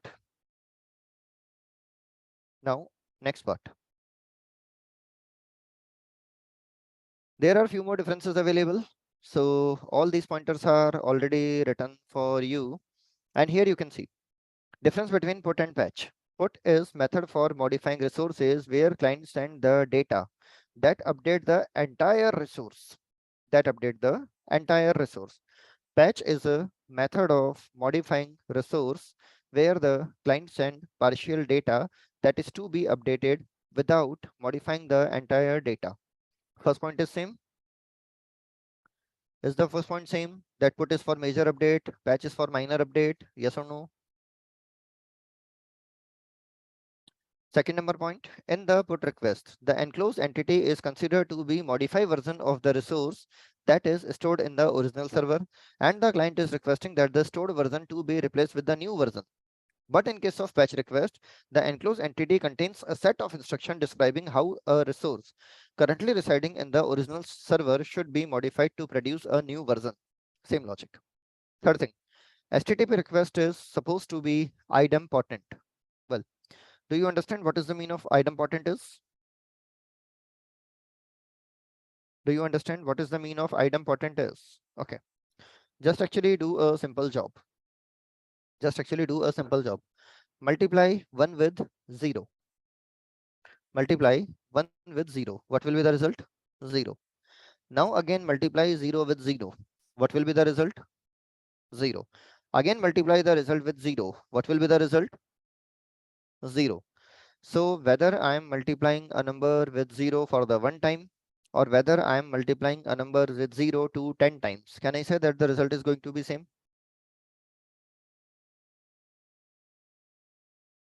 This is what actually referred as the idempotency. So idempotency actually says that even if you are performing the same operation for the 20 times, your result will be same. No matter whether you are performing the operation for one time or no matter whether you are performing the operation for the 20 times. In both the cases, your result will be same. This is what actually idempotent request is. According to this principle, everybody is simple. If I'm talking about the get request in this case, if I'm talking about the get request in this case, whether I am hitting the get request for one time or whether I am hitting the get request for the 20 times. Can I say that all the 20 times I am going to get the same result? Yes, it is. So definitely get request is also considered as idempotent request. The get request is also considered as the idempotent request. Put request is also considered as the idempotent request, and post request is also, and put request is patch request. Get request, put request, and patch request. All the three requests are actually considered as the idempotent request. Is that point okay? Yes, it is. So for example, let's say that one student is already available for the same data. If you are writing the update query for the 20 time. So even if you are writing the same query for the 20 time, then ultimately result will be same. Yes or no? Yes, it is. The same is applicable for the patch also. So if I'm talking about the put request and patch request, then definitely both are considered as idempotent request. Both are considered as idempotent request. Next thing available, the put actually required high bandwidth. Definitely, because when you are talking about the put request, then you have to send information about the all the attribute of the resource. So if I'm talking about the message body, then definitely message body will be heavier. Yes or no? For the employee object, let's say if I am having the 20 fields, in case of put request, I have to provide information about all the 20 fields. Because I have to provide information about all the 20 fields, so definitely this is going to be a time consuming operation, or we can say that size of the request is going to be very, very large. Make sense, everyone? Size of the request is going to be very, very large. On the other hand, if you are talking about the patch mapping, in the patch mapping, you are actually not sending the entire object. You are sending only what information you wanted to update. So in this condition, if I'm talking about the size of HTTP request, then can I say that the size of the HTTP request is going to be very small compared to HTTP put request?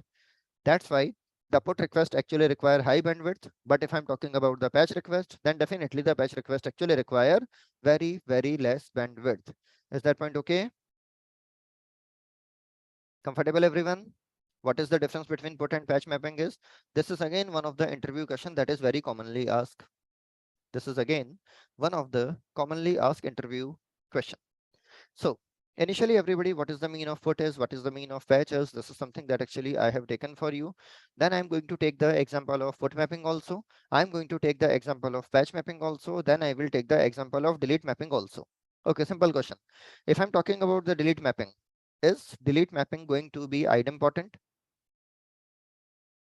Is delete mapping going to be idempotent? Answer is no, definitely. Because for example, you are actually hitting the URL for the deleting mapping. So for the first time, the request is getting deleted. Second time, if you are hitting the same URL, then definitely there is nothing to delete. And because there is nothing to delete, so definitely this is not an idempotent request. Is that okay? The same thing is applicable in case of post also. For example, let's say that I wanted to register a student with a given roll number. And definitely roll number is going to be unique. If I try to hit the same URL with the same information for the post request, will your database allow to create the next source for the same roll number? Will your database allow? Definitely no. So this is again not considered as a idempotent request. Next time you are going to get an error. So rest of the things we will discuss after the break. Okay. So welcome back after the break. So far in the previous part of this session, we had discussion about the get request. Apart from the get request, how to use the path variable. Apart from using the path variable, how to use the request param. And after the request param, we are talking about the post mapping also. After the post mapping, now I'm going to discuss to you about using the put request, patch request, and the delete request. These are the three requests that I'm going to discuss with you. And then we will talk about the next thing that is called response entity. So first, everyone, now I'm having discussion about the put request. See, first of all, everyone, in all the examples that I have discussed so far, I'm not talking about any validation related logic. Like if I'm talking about the URL pattern for the get student by roll number, I'm assuming that roll number is valid. I'm assuming that roll number is valid. Similarly, whatever data you are providing at the time of adding the student, I'm assuming that it is valid. The validation related job we will perform tomorrow. The validation related job we will perform tomorrow. I will tell you that how to handle the exception, how to write down the validation logic, everything I will tell you, don't worry. But as of now, for today, specifically, you should focus on how to handle the request. What is the mean of request body is, what is the mean of response body is, how exactly you get the data, how exactly you communicate from your browser, how to communicate using your Postman. This is what thing that actually you have to do. Is that okay? So no improper data is what exactly I am assuming. Data validation is a different part. Now I'm going to talk about the next type of request, and the next type of request that actually I'm writing is going to be the put request. Into the put request, everyone. So this time I'm talking about the mapping type, then definitely the mapping type is going to be the put mapping. If I'm talking about the URL pattern, then the URL pattern is again going to be students. Then I'm writing here that is, let's say that I'm writing here, this is public string, and into the public string I am talking about the next part, and the next part is going to be update student. Into the update student, that the very first thing that we are taking is going to be the request body. Into the request body, then we are writing here student st. After writing here student stc, first point, by looking at the syntax, first of all, am I using the same URL pattern for the put request? Am I using the same URL pattern for the put request? Answer is yes. Second, this time actually again I'm talking about the student st. So at the time of hitting the request from the postman, at the time of hitting the request from the postman, what I need to do, first of all, I have to select the method that is called put method. Then URL pattern is going to be same, and thereafter whatever data I wanted to update, for example, let's say for the roll number 1, I wanted to change the name to XYZ, and marks, let's say that I wanted to assign to 44. So this is how exactly the request will be provided. Is that clear? This is how the request will be provided. Is that clear? Just actually same as for the post request, but the minor change is that instead of post, you have to talk about the put request. Instead of post, you have to talk about the put request. Okay, one thing that actually we can assume that if we are talking about the roll number of the student, can I say that roll number of the student is constant, that cannot be changed? Yes or no?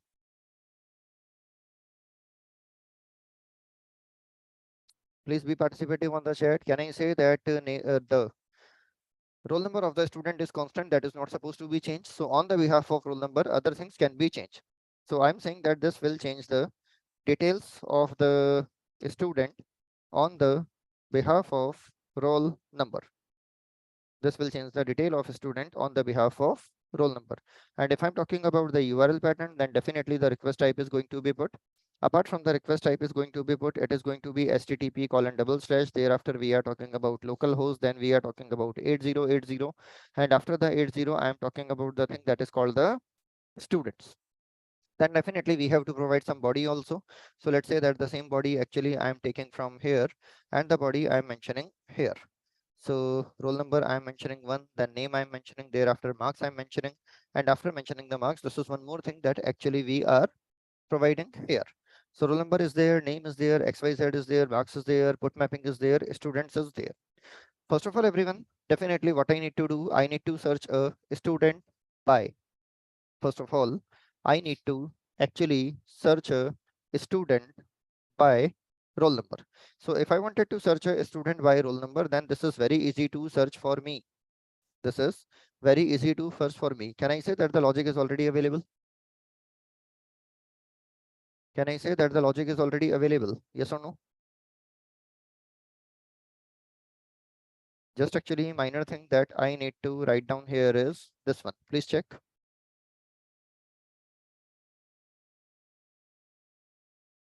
Please check. Is that clear, everyone? First of all, I am actually finding the student whose roll number is according to the given. This is the first step that actually I have done. Thereafter, everyone, for this student, I have to actually assign the updated value. So first step is get the student by roll number.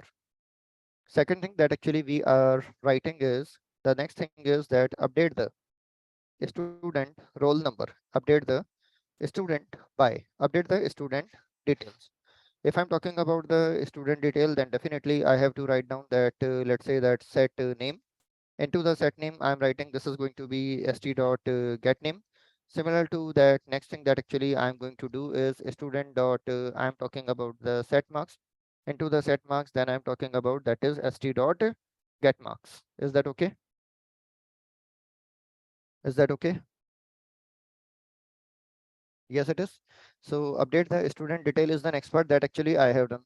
Finally, what is my job? Definitely, because see, one simple question that I am asking you is a stream used to modify the request or the stream. Can we use the stream to modify the source?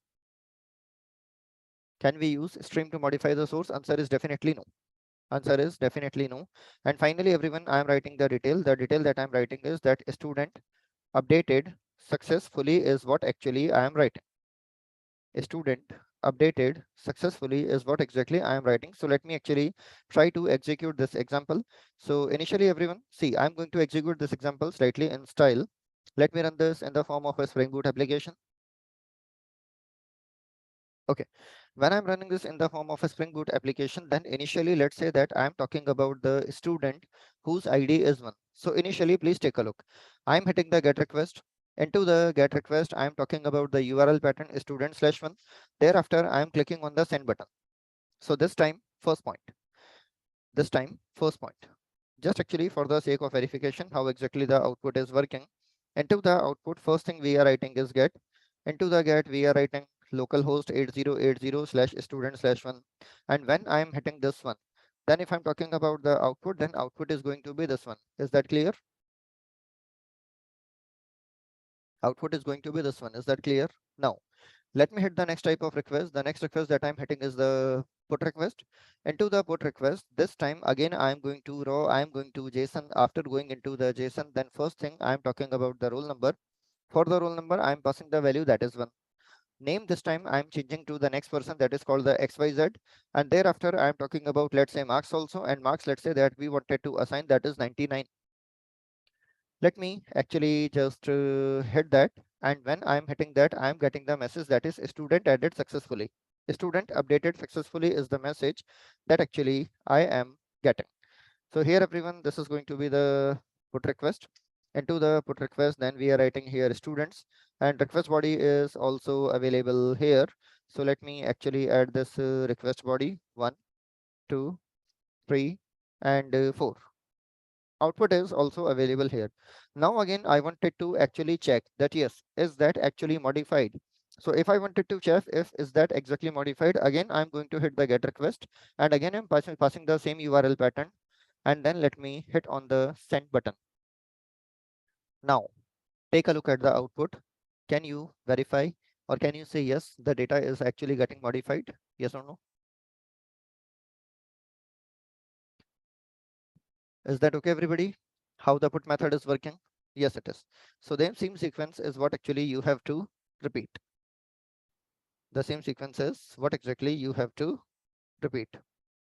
So this time, this time, this time, output, just actually I have to change the name. Name is going to be XYZ, and definitely the marks is going to be 99 is what we are writing. So in case of the put request, definitely entire data is going to get updated. Entire data is going to get updated. Next type of request that I'm going to discuss with you is, let's say I'm talking about the patch request. Next type of request I'm going to discuss with you is going to be about the patch request.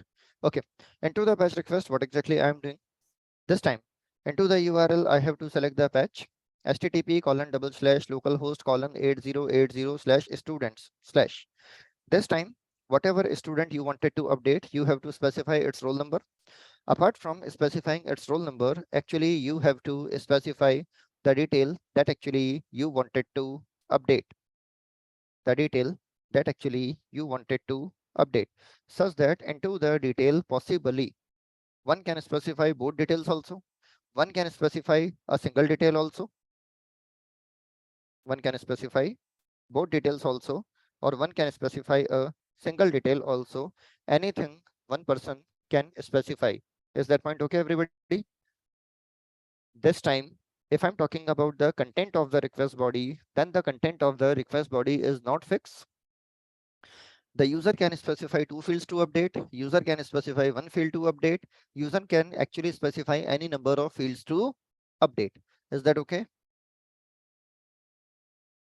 Yes, it is. Okay.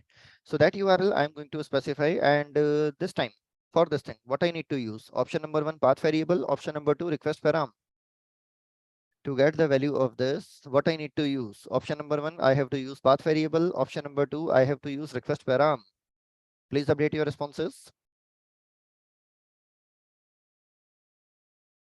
Just 2 or 3 responses.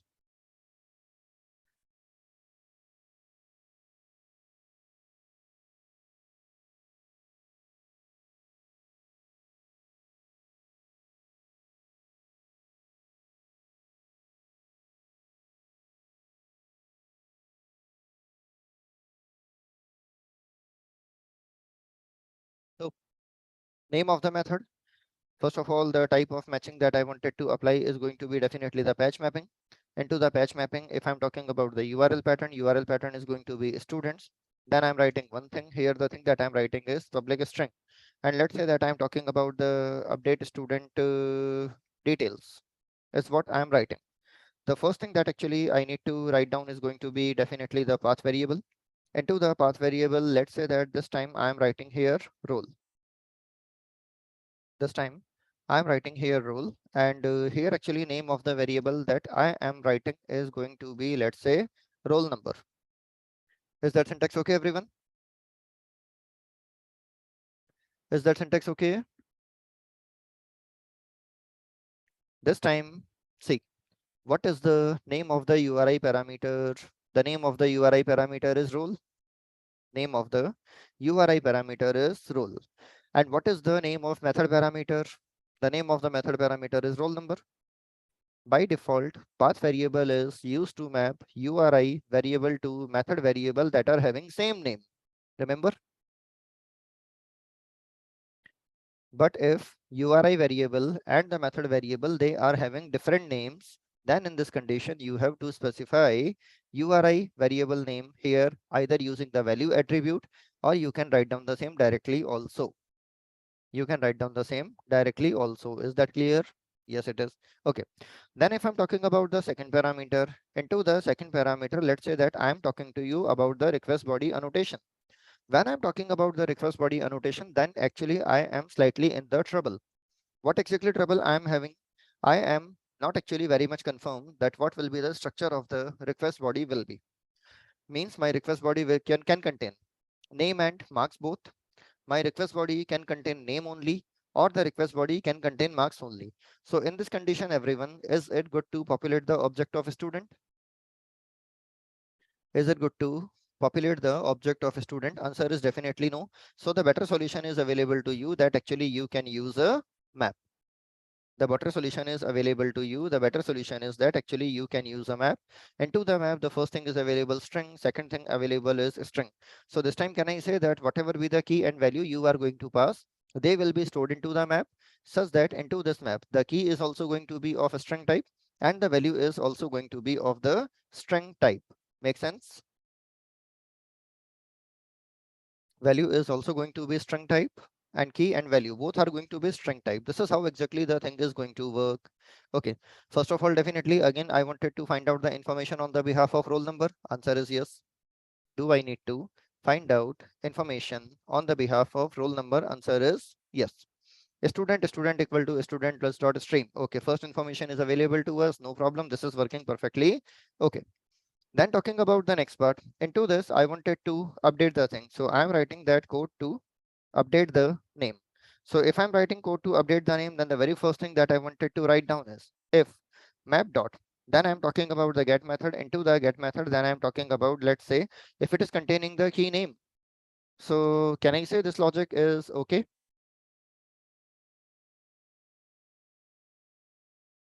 So you are here means the request body contains the logic, means the request body contains the updated name. And if the request body contains the updated name, then definitely we can call student.setName method. Into the student.setName method, then again I have to call map.get, and I have to pass name. Is that okay? Everyone, is that okay? Yes, it is.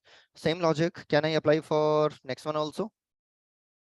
Same logic. Can I apply for marks also? Yes, I can apply the same logic for the marks also. So how to apply the same logic for the marks? So code to update the marks. This time I'm writing code to update the marks. So if I'm writing code to update the marks, then definitely I have to search for the field. And what will be the field in this condition? The field name is going to be marks. You are here means definitely the request body contain the marks. Then I'm writing here get marks. And here I need to call set marks method. Here also is what actually I need to write down. But the problem is that everyone, this is actually accepting an integer value. So for the integer value, I need to use the method that is called value of method. Is that clear?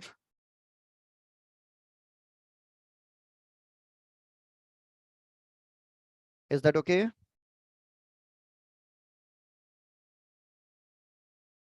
Yes, it is. So this is how exactly we are updating the detail, and finally we can provide the information. Again, the same message actually we can provide, that is the student updated successfully. Yes or no? Again, we can provide that is student update successfully. So this is what your patch method is. And into the patch method, when you are using the map, then definitely you are getting a lot of flexibility also. Is that clear? You are actually getting a lot of flexibility also. So this time everyone, again, we are going to check the output into the same pattern.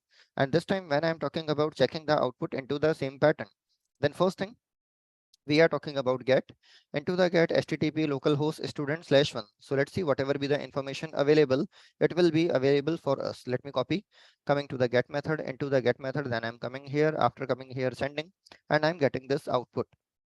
I am actually getting this output. After getting this output, then I'm talking about the next request, and the next request is going to be the patch request. The next request is going to be the patch request. Into the patch request, again, I'm hitting the same URL pattern, but I'm coming to the request body. Into the request body, first everyone, let's say that I wanted to restore the name. Name, I'm restoring the ABC. Then again, I'm talking about the marks. Marks, actually, I'm restoring to 94. Marks I am restoring to 94. Let me, the request is going to be a patch request. Marks is 94, URL pattern I have provided. Let me click on the send button. Error is there because the marks, whatever value we are providing, it should be within the double quotation mark. Let me check again if I have made some mistake. Patch mapping is there, student slash role is there. Patch mapping is there, student slash role is there. Oh, very long message is there. I forgot to restart the app.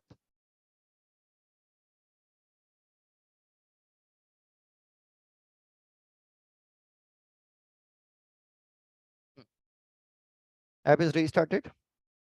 App is restarted. The very first thing that actually we are going to do here is going to be get. So when I'm writing get, definitely I'm getting the correct output. Next, I'm talking about the patch request, and to the patch request, I'm talking about the name and marks. I'm clicking on the send button. When I'm clicking on the send button, this time I am having proper information available to me. So into the patch request, HTTP localhost 8080, and after the 8080, then I'm talking about the thing that is called /1. Then if I'm talking about the name, then definitely for the name, we are specifying the value. The value is going to be ABC. For the marks, I'm writing the value that is called 94. This time, if I'm talking about the output available, then output available is this one. Let us verify if the output is actually working or not. So in this condition, everyone, this time, again, I'm hitting the get request. When I'm hitting the get request, am I getting the updated information? Am I getting the updated information? Answer is yes. Definitely, I'm getting the updated information. So this output is perfectly working for me. Now let us try for the more combinations. If I'm talking about trying for the more combinations, then into the more combinations. Again, I'm talking about the batch request. Again, I'm talking about the next type of request, and the next type of request is called the batch request. Into the batch request, actually, I'm going to specify this time only name. Let's say this time I'm going to specify the only name, and let's say that the value of name that actually I'm specifying is PQR. Patch request PQR is what I'm specifying. Again, we are hitting, and when we are hitting, then it again we are getting the output that is student added successfully. Again, we are getting the output that is called the student added successfully. So just actually hitting the name, we are getting the output that is called the student added successfully. This time name of the student we are writing is PQR. again. I have to select for the get request. The URL pattern is going to be same. Request body is not applicable. Clicking on the send button. Is that information updated? Is that information updated? Yes, it is. So perfectly, it is going to work for you. Perfectly, it is going to work for you. So copy this. After copy this, then I'm talking about the next URL pattern. Into the next URL pattern, the rest everything is going to be same. Only the thing that is going to be updated is this one.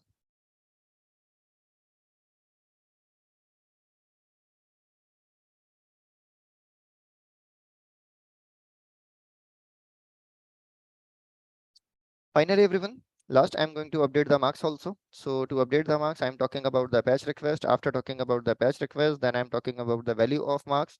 Let's say that the value of marks that I'm writing is this time going to be 100 patch request 100 hitting the send button. Again, I'm getting the message that student updated successfully.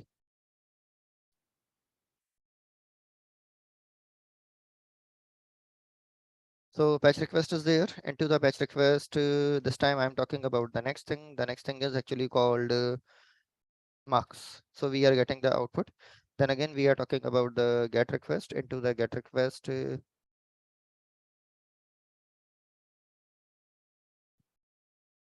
so everyone, can I say that in all the conditions it is working perfect?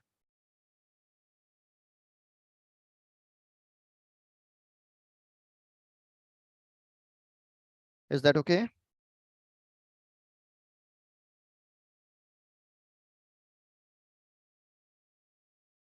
Okay, just actually see very carefully. See very carefully. If I'm talking about the first patch request, into the first patch request, how many fields I need to update? How many fields I wanted to update? Two fields I wanted to update.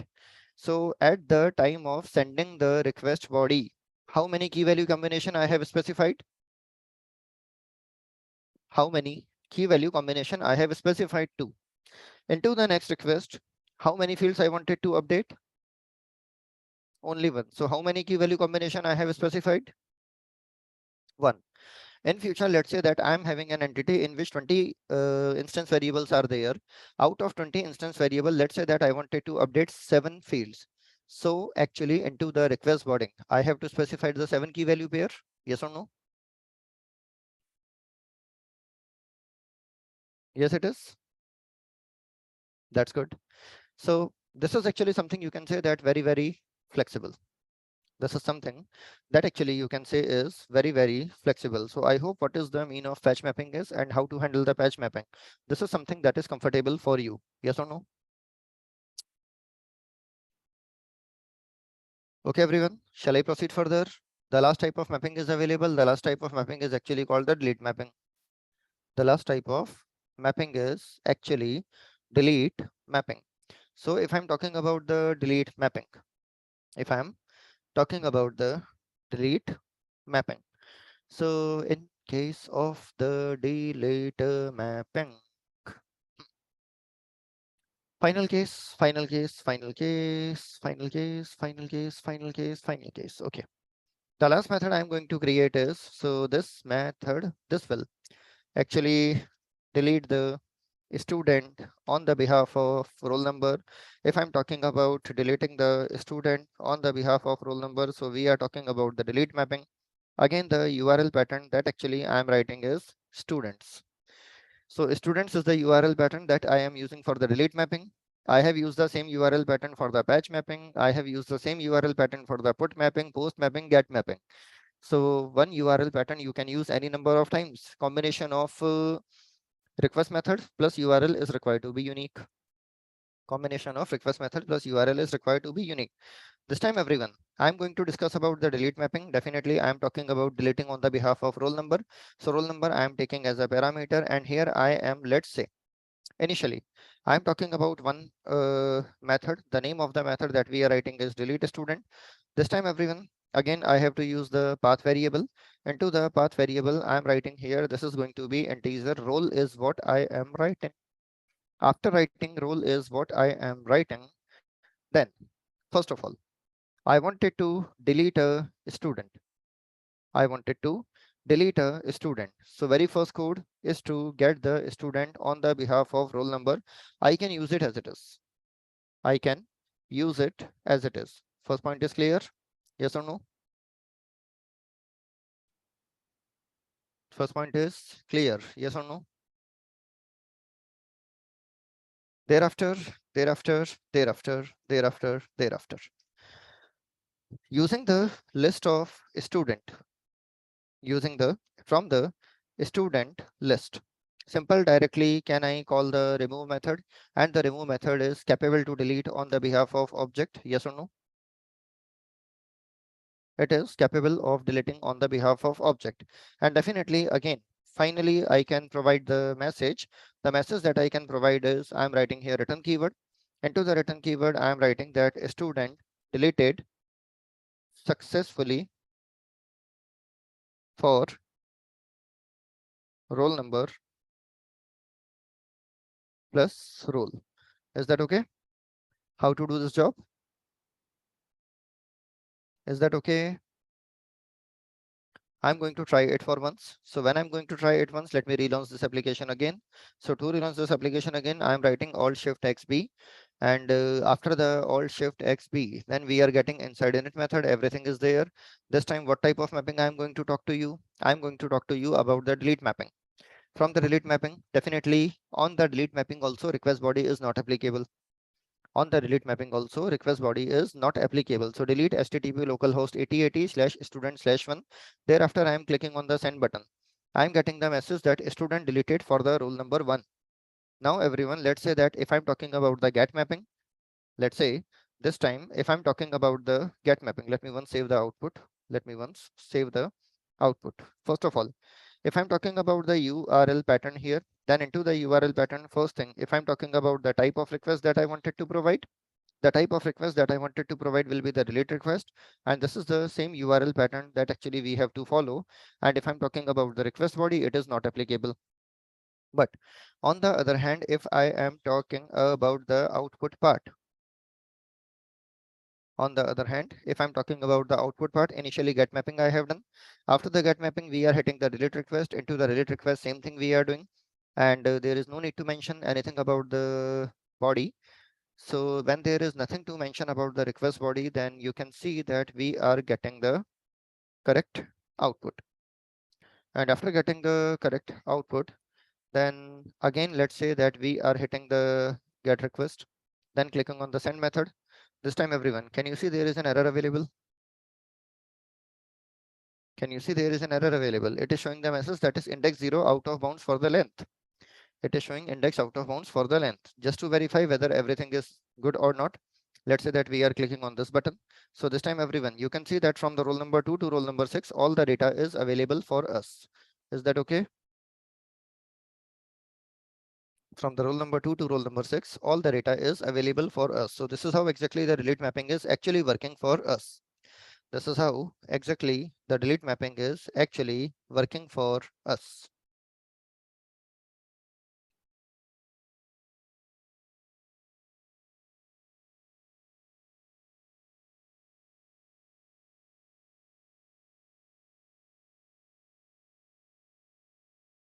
So this is one part that is actually already done, and I was talking to you about the get request, that is just to verify. So this was the get request that actually we have provided.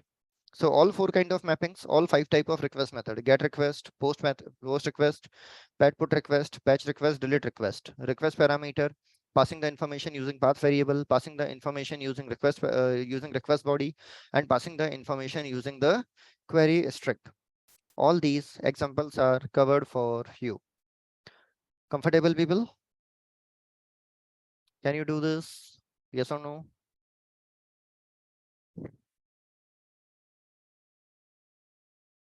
Okay. Okay. Here are actually some points that actually you should take care. If I'm talking about all that API that I have created, if I'm talking about all that API that I have created here, can I say that this API will be actually used by some application? Yes or no? Can I say this API will be actually used by some application, not by some human being. Okay. When actually your API is actually used by no matter whether it is human being or it is a machine entity, whenever somebody is hitting a URL, so definitely some response is always expected. Yes or no? Yes, it is. So always keep in mind whenever you are creating the REST API method or whenever you are creating the request method, the return type of request method, you must not keep null. I'm not saying this is an error. This is not an error. You can keep the return type void, but this is something that is going to be completely meaningless. Getting my point? Because ultimately your API will be hit by some machine. In absence of the response, it will not be able to conclude request is successful, API is working or not, what is going on. Nobody is going to understand. So always you should return some response from the request handler methods. This is the first number point. Second number point, everybody, this time if I'm talking about the response that I'm returning, then the response that actually I'm returning is going to be a string response. In the previous, almost all the example, mostly I am returning either a string response or I am returning a student object or I am returning a list of students or I'm returning a list of students. In all these cases, can I say you one very, very simple thing? That's a definitely we are returning the response. But at the time of returning the response, neither we are talking about HTTP status code, nor we are actually talking about any HTTP header. Yes or no? It is very much like we are just actually returning the response body, but we are actually not returning anything regarding the status code. We are not returning anything about the HTTP response header. HTTP response header is something that is actually not right now very much important for us. But if I'm talking about the HTTP status code, then when we were talking about the HTTP status code, then one thing that I told you, status code that are in the range of 200, status code that are in the range of 200, these status code actually shows the successful. Yes or no? These status code actually shows the success. The status code that is 400 and above, they actually shows the document error. Remember? The status code 500 and above, they are actually showing the server error. They are actually showing the server error. So this time actually you are returning the response. This time you are returning the response, but you are not returning the HTTP status code. And for the proper communication, HTTP status code is always expected. If everything is successful, you should return 200. If the resource is created successfully, then you should return 201. If the request is taken, it is under process, then you can return 203, 204, whatever be the status code available there. So if you remember the day number 5 content, into the day number 5 content, did you remember this URL? The plain black and white page? Something that you might find that this is not actually looking very much pleasing, but this is here. If I'm talking about the HTTP status code, if I'm talking about the HTTP status code, then you can see that status code definition is available here. Into the status code definition, informational is not something that is relevant to us, and you are not going to dive deep into the detail. If I'm talking about that status code 200, means request is successful. Means request is successful. So in case of get request, if everything is okay, in case of get request, if everything is okay, you are able to deliver the content, then don't you think that it is good to return the status code 200? Yes or no? Yes, it is. And then everyone, similarly, if let's say that you have created some resource, if you have created some resource, then isn't it reasonable to return the status code 201? Yes, it is. Let's say that request is accepted, but so far final response is not generated. If the final response is not generated in this condition, it is good to return the response code 202. If let's say that there is nothing to return in this condition, you should at least return the status code 204. What is the meaning of returning the request 204? It says that actually I have fulfilled your request, but I have nothing to return. I have fulfilled your request, but I have nothing to return. Is that clear? What is the mean of 200, 201, and 204 is? Yes, it is. Apart from that, everyone, 300 related is something that is not very much important for you. Let's say that if you come across a bad URL, how to handle the bad URL, that I will discuss to you tomorrow. But if there is any document error available, then we should throw the error that is related to 400, that is called the bad request. For example, how we can throw the bad request. Let's say, if I have deleted some resource, After deleting, if I try to access some resource, then it will be treated as a bad request. Yes or no? It will be treated as a bad request. Clear it is? Yes. If the resource is not found, then we should throw the 404. If let's say that you are not authorized to access, then you should actually throw the message 401. And let's say that if your server is not working, so in case if the server is not working, then you should actually go for the error 500. 500 shows the internal server error, then bad gateway, etc., etc. Some information are available for you. So overall, HTTP status code is a good way to communicate what is the status of your request. Is it successful? Is it failed? Is it document error? Is it server error? So the response that actually I am returning right now, these responses are not actually very much adequate response. Getting my point? These responses are actually not adequate response. Is that point okay? So because these are actually not very much adequate response, so what to do right now? I wanted to return a proper response. And whenever I'm talking about return a proper response, so a proper response should contain the three things. The first thing, it is containing the HTTP status code. Second thing, it should contain the HTTP headers. Third thing it is containing is the response body. HTTP header is optional. If you wanted to send, you can. If you wanted to avoid, you can. So now overall the thing arises that, okay, sir, from the HTTP documentation, you have shown us everything, that what is the mean of status code is, what is the mean of HTTP header is, how to have the same thing in the Spring. Clear? Now the next challenge is how to have everything in the Spring. This is protocol. This is just a protocol, how to find out everything in the Spring. So I will say, dear, some of the URLs I'm going to open in front of you. These URLs I'm going to share with you.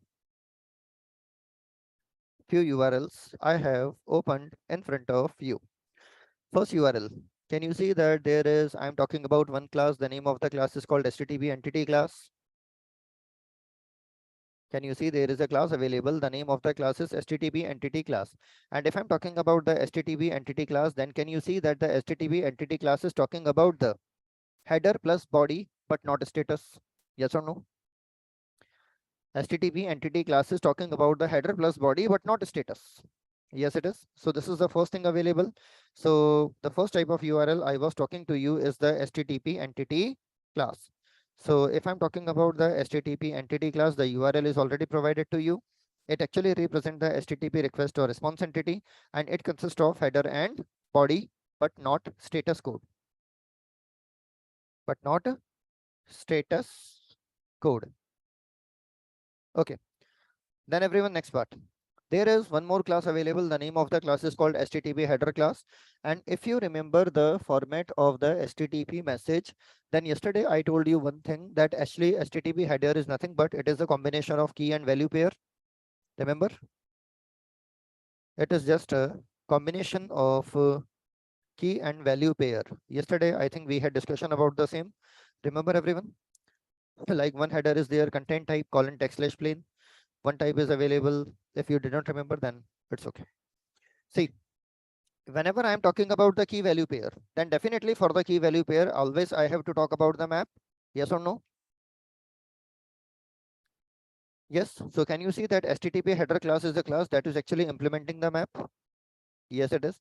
Into the map, can I say that key is going to be of a string type? And if I'm talking about the value, then value type is going to be a list of a string.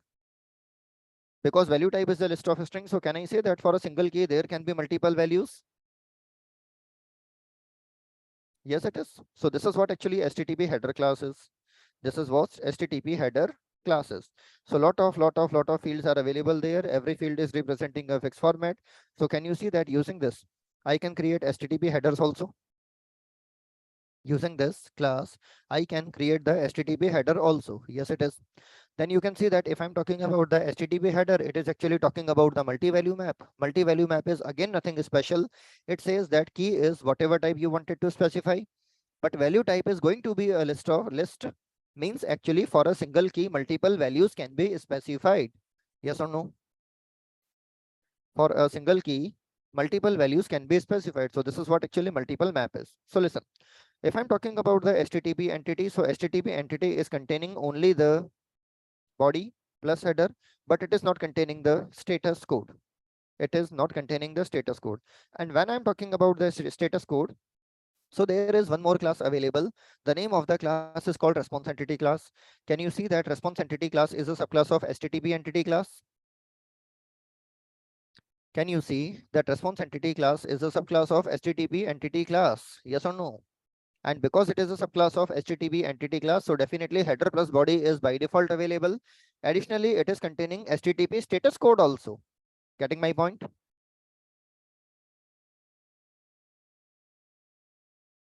Is that okay, everyone?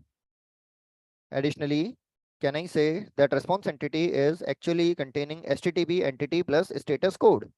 This is what actually my response entity is. So overall, the point is that everyone, if I wanted to return a proper response, then into a proper response, I should actually never return only a string response. I should return a response entity such that the response entity is containing actually the role, the header plus body plus status code. Is that clear? Finally, everyone, one more thing is available that is actually called finally. One more thing is available that how exactly we are going to get this status code in our code. Can we write down in the form of integer value? Yes, you can write down in the form of integer value. But there is one more enumeration available. The name of the enum is called HTTP status. There is one more enum available.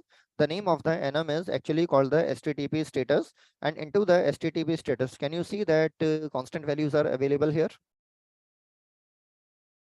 Can you see that constant values are available here? Yes or no?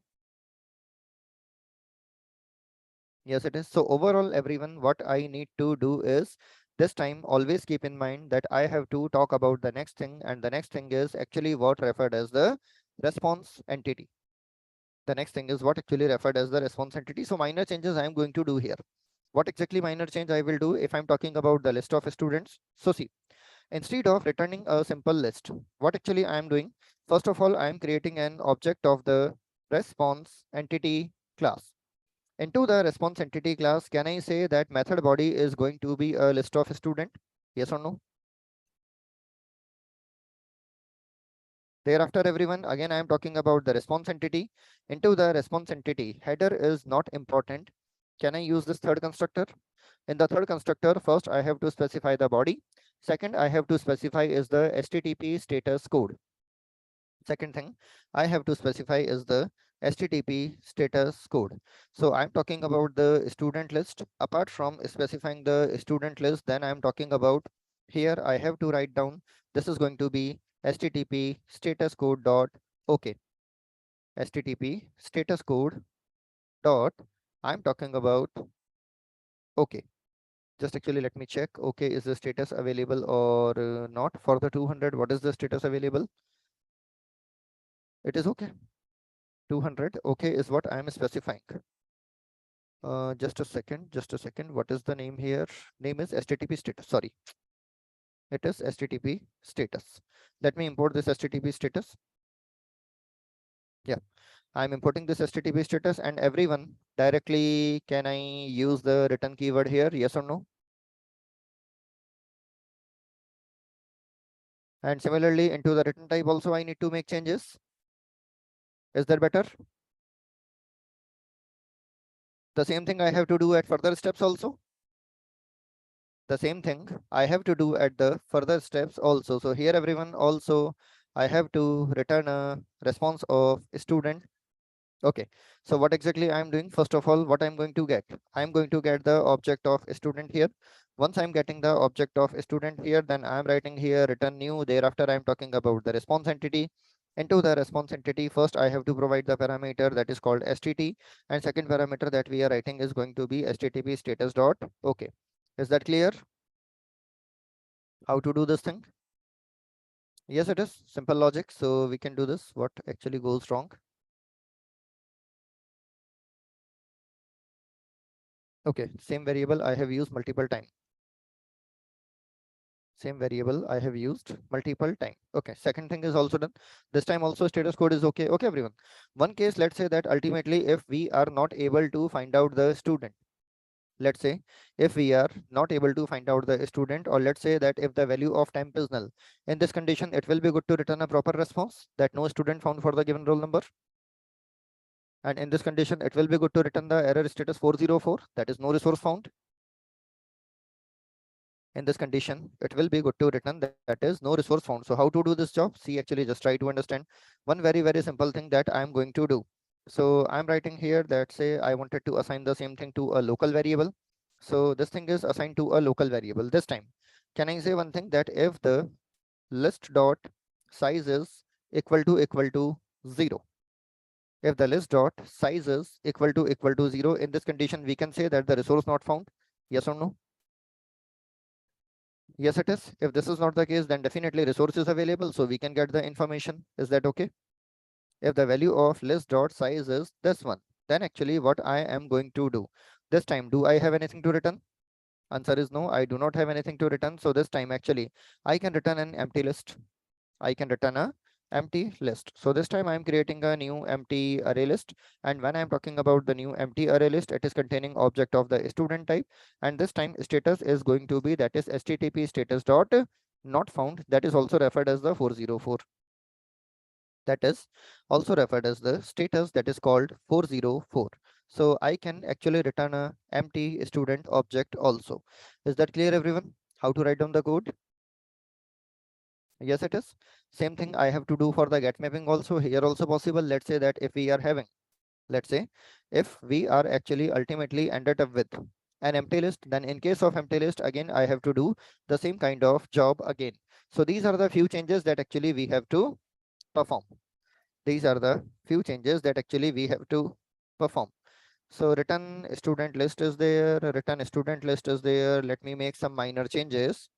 So this time, everyone, first of all, definitely this is going to give me a list. This is going to give me a list.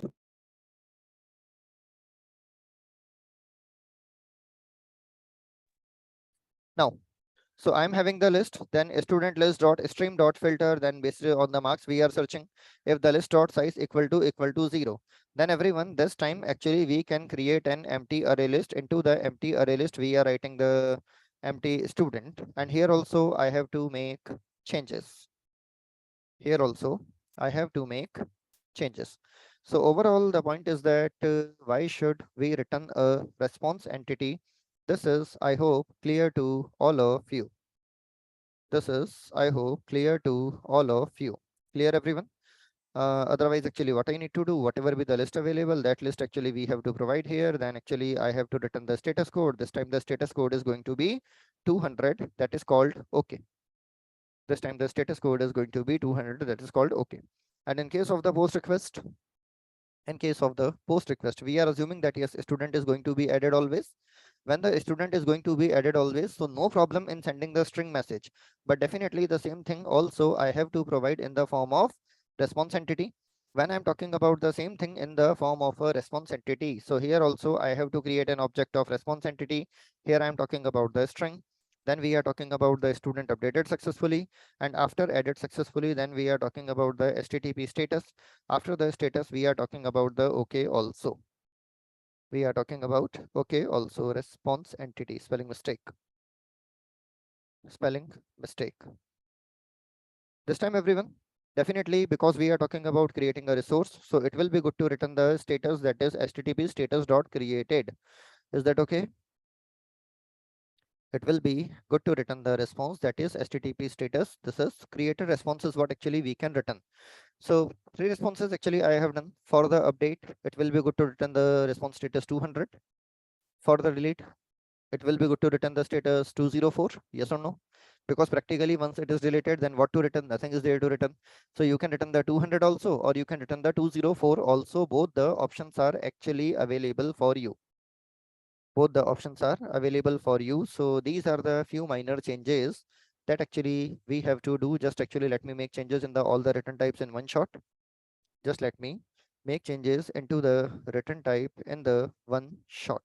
So I'm making all the changes in one shot. Then just actually what I need to do, yeah. Here also I have to create an object of,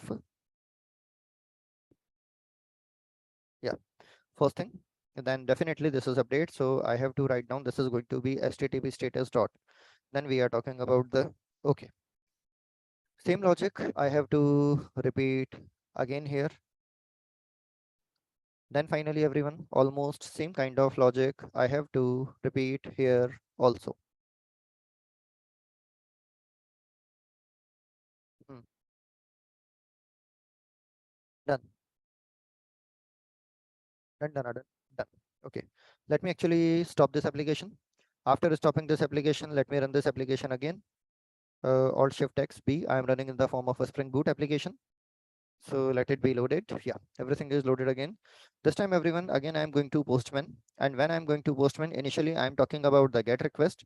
Initially, when I'm talking about the GET request, then all the data along with the status code 200 is available. All the data along with the status code 200 is available. Let's say that I'm talking about student slash one. Then I'm talking about the student slash one. Again, all the data with the status code 200 is available. This time, let's say that if I'm talking about the student slash 100, do I have 100 as a valid roll number? No. Let me click on the send button. What status is available here? 404. It is a better status. Getting my point? It is a better status. It actually clearly shows that the resource is not found. It clearly shows that the resource is not found. Similarly, everyone, let's say that if I'm talking about the next URL pattern, into the next URL pattern, if I am talking about, if I'm talking about search by marks range. So when I'm talking about the search by marks range, in case of the search by marks range, initially we are talking about the range. The range is going to be, well, I have to specify the request parameter. So not very much interested to proceed this, better to go for the post mapping. So let's say I'm talking about the post mapping. Into the post mapping, again, I'm talking about the thing that is called the students. After talking about the thing that is called the students, then we are talking about the part student added successfully is what we are expecting. So here, okay, first thing I have to specify the roll number. For the roll number, let's say that I'm writing the value 7. Okay, till the 6th number I'm having the data. The value that I'm writing is 7. Thereafter, everyone, I'm talking about the next part. The next part I'm talking about the name. For the name, let's say that value I'm writing is GHI. After writing the value GHI, then we are talking about the thing that is called the marks. For the marks, we are writing the value that is 90. This time I'm hitting send button. When I'm setting the send button, everyone, the student added successfully. What is the status message? 201. Is that okay? So overall, always keep into mind that returning no response is not a choice. Returning a string response or returning a single object is not a good thing. Always what you should do, you should return the response entity. Is that okay? You should always return the response entity. This is what actually you have to do. Okay, everyone. That's all for the day. Please go to the LMS platform and fill the feedback. This example will be shown to you. This example will be shown to you. Means actually provided to you, sorry.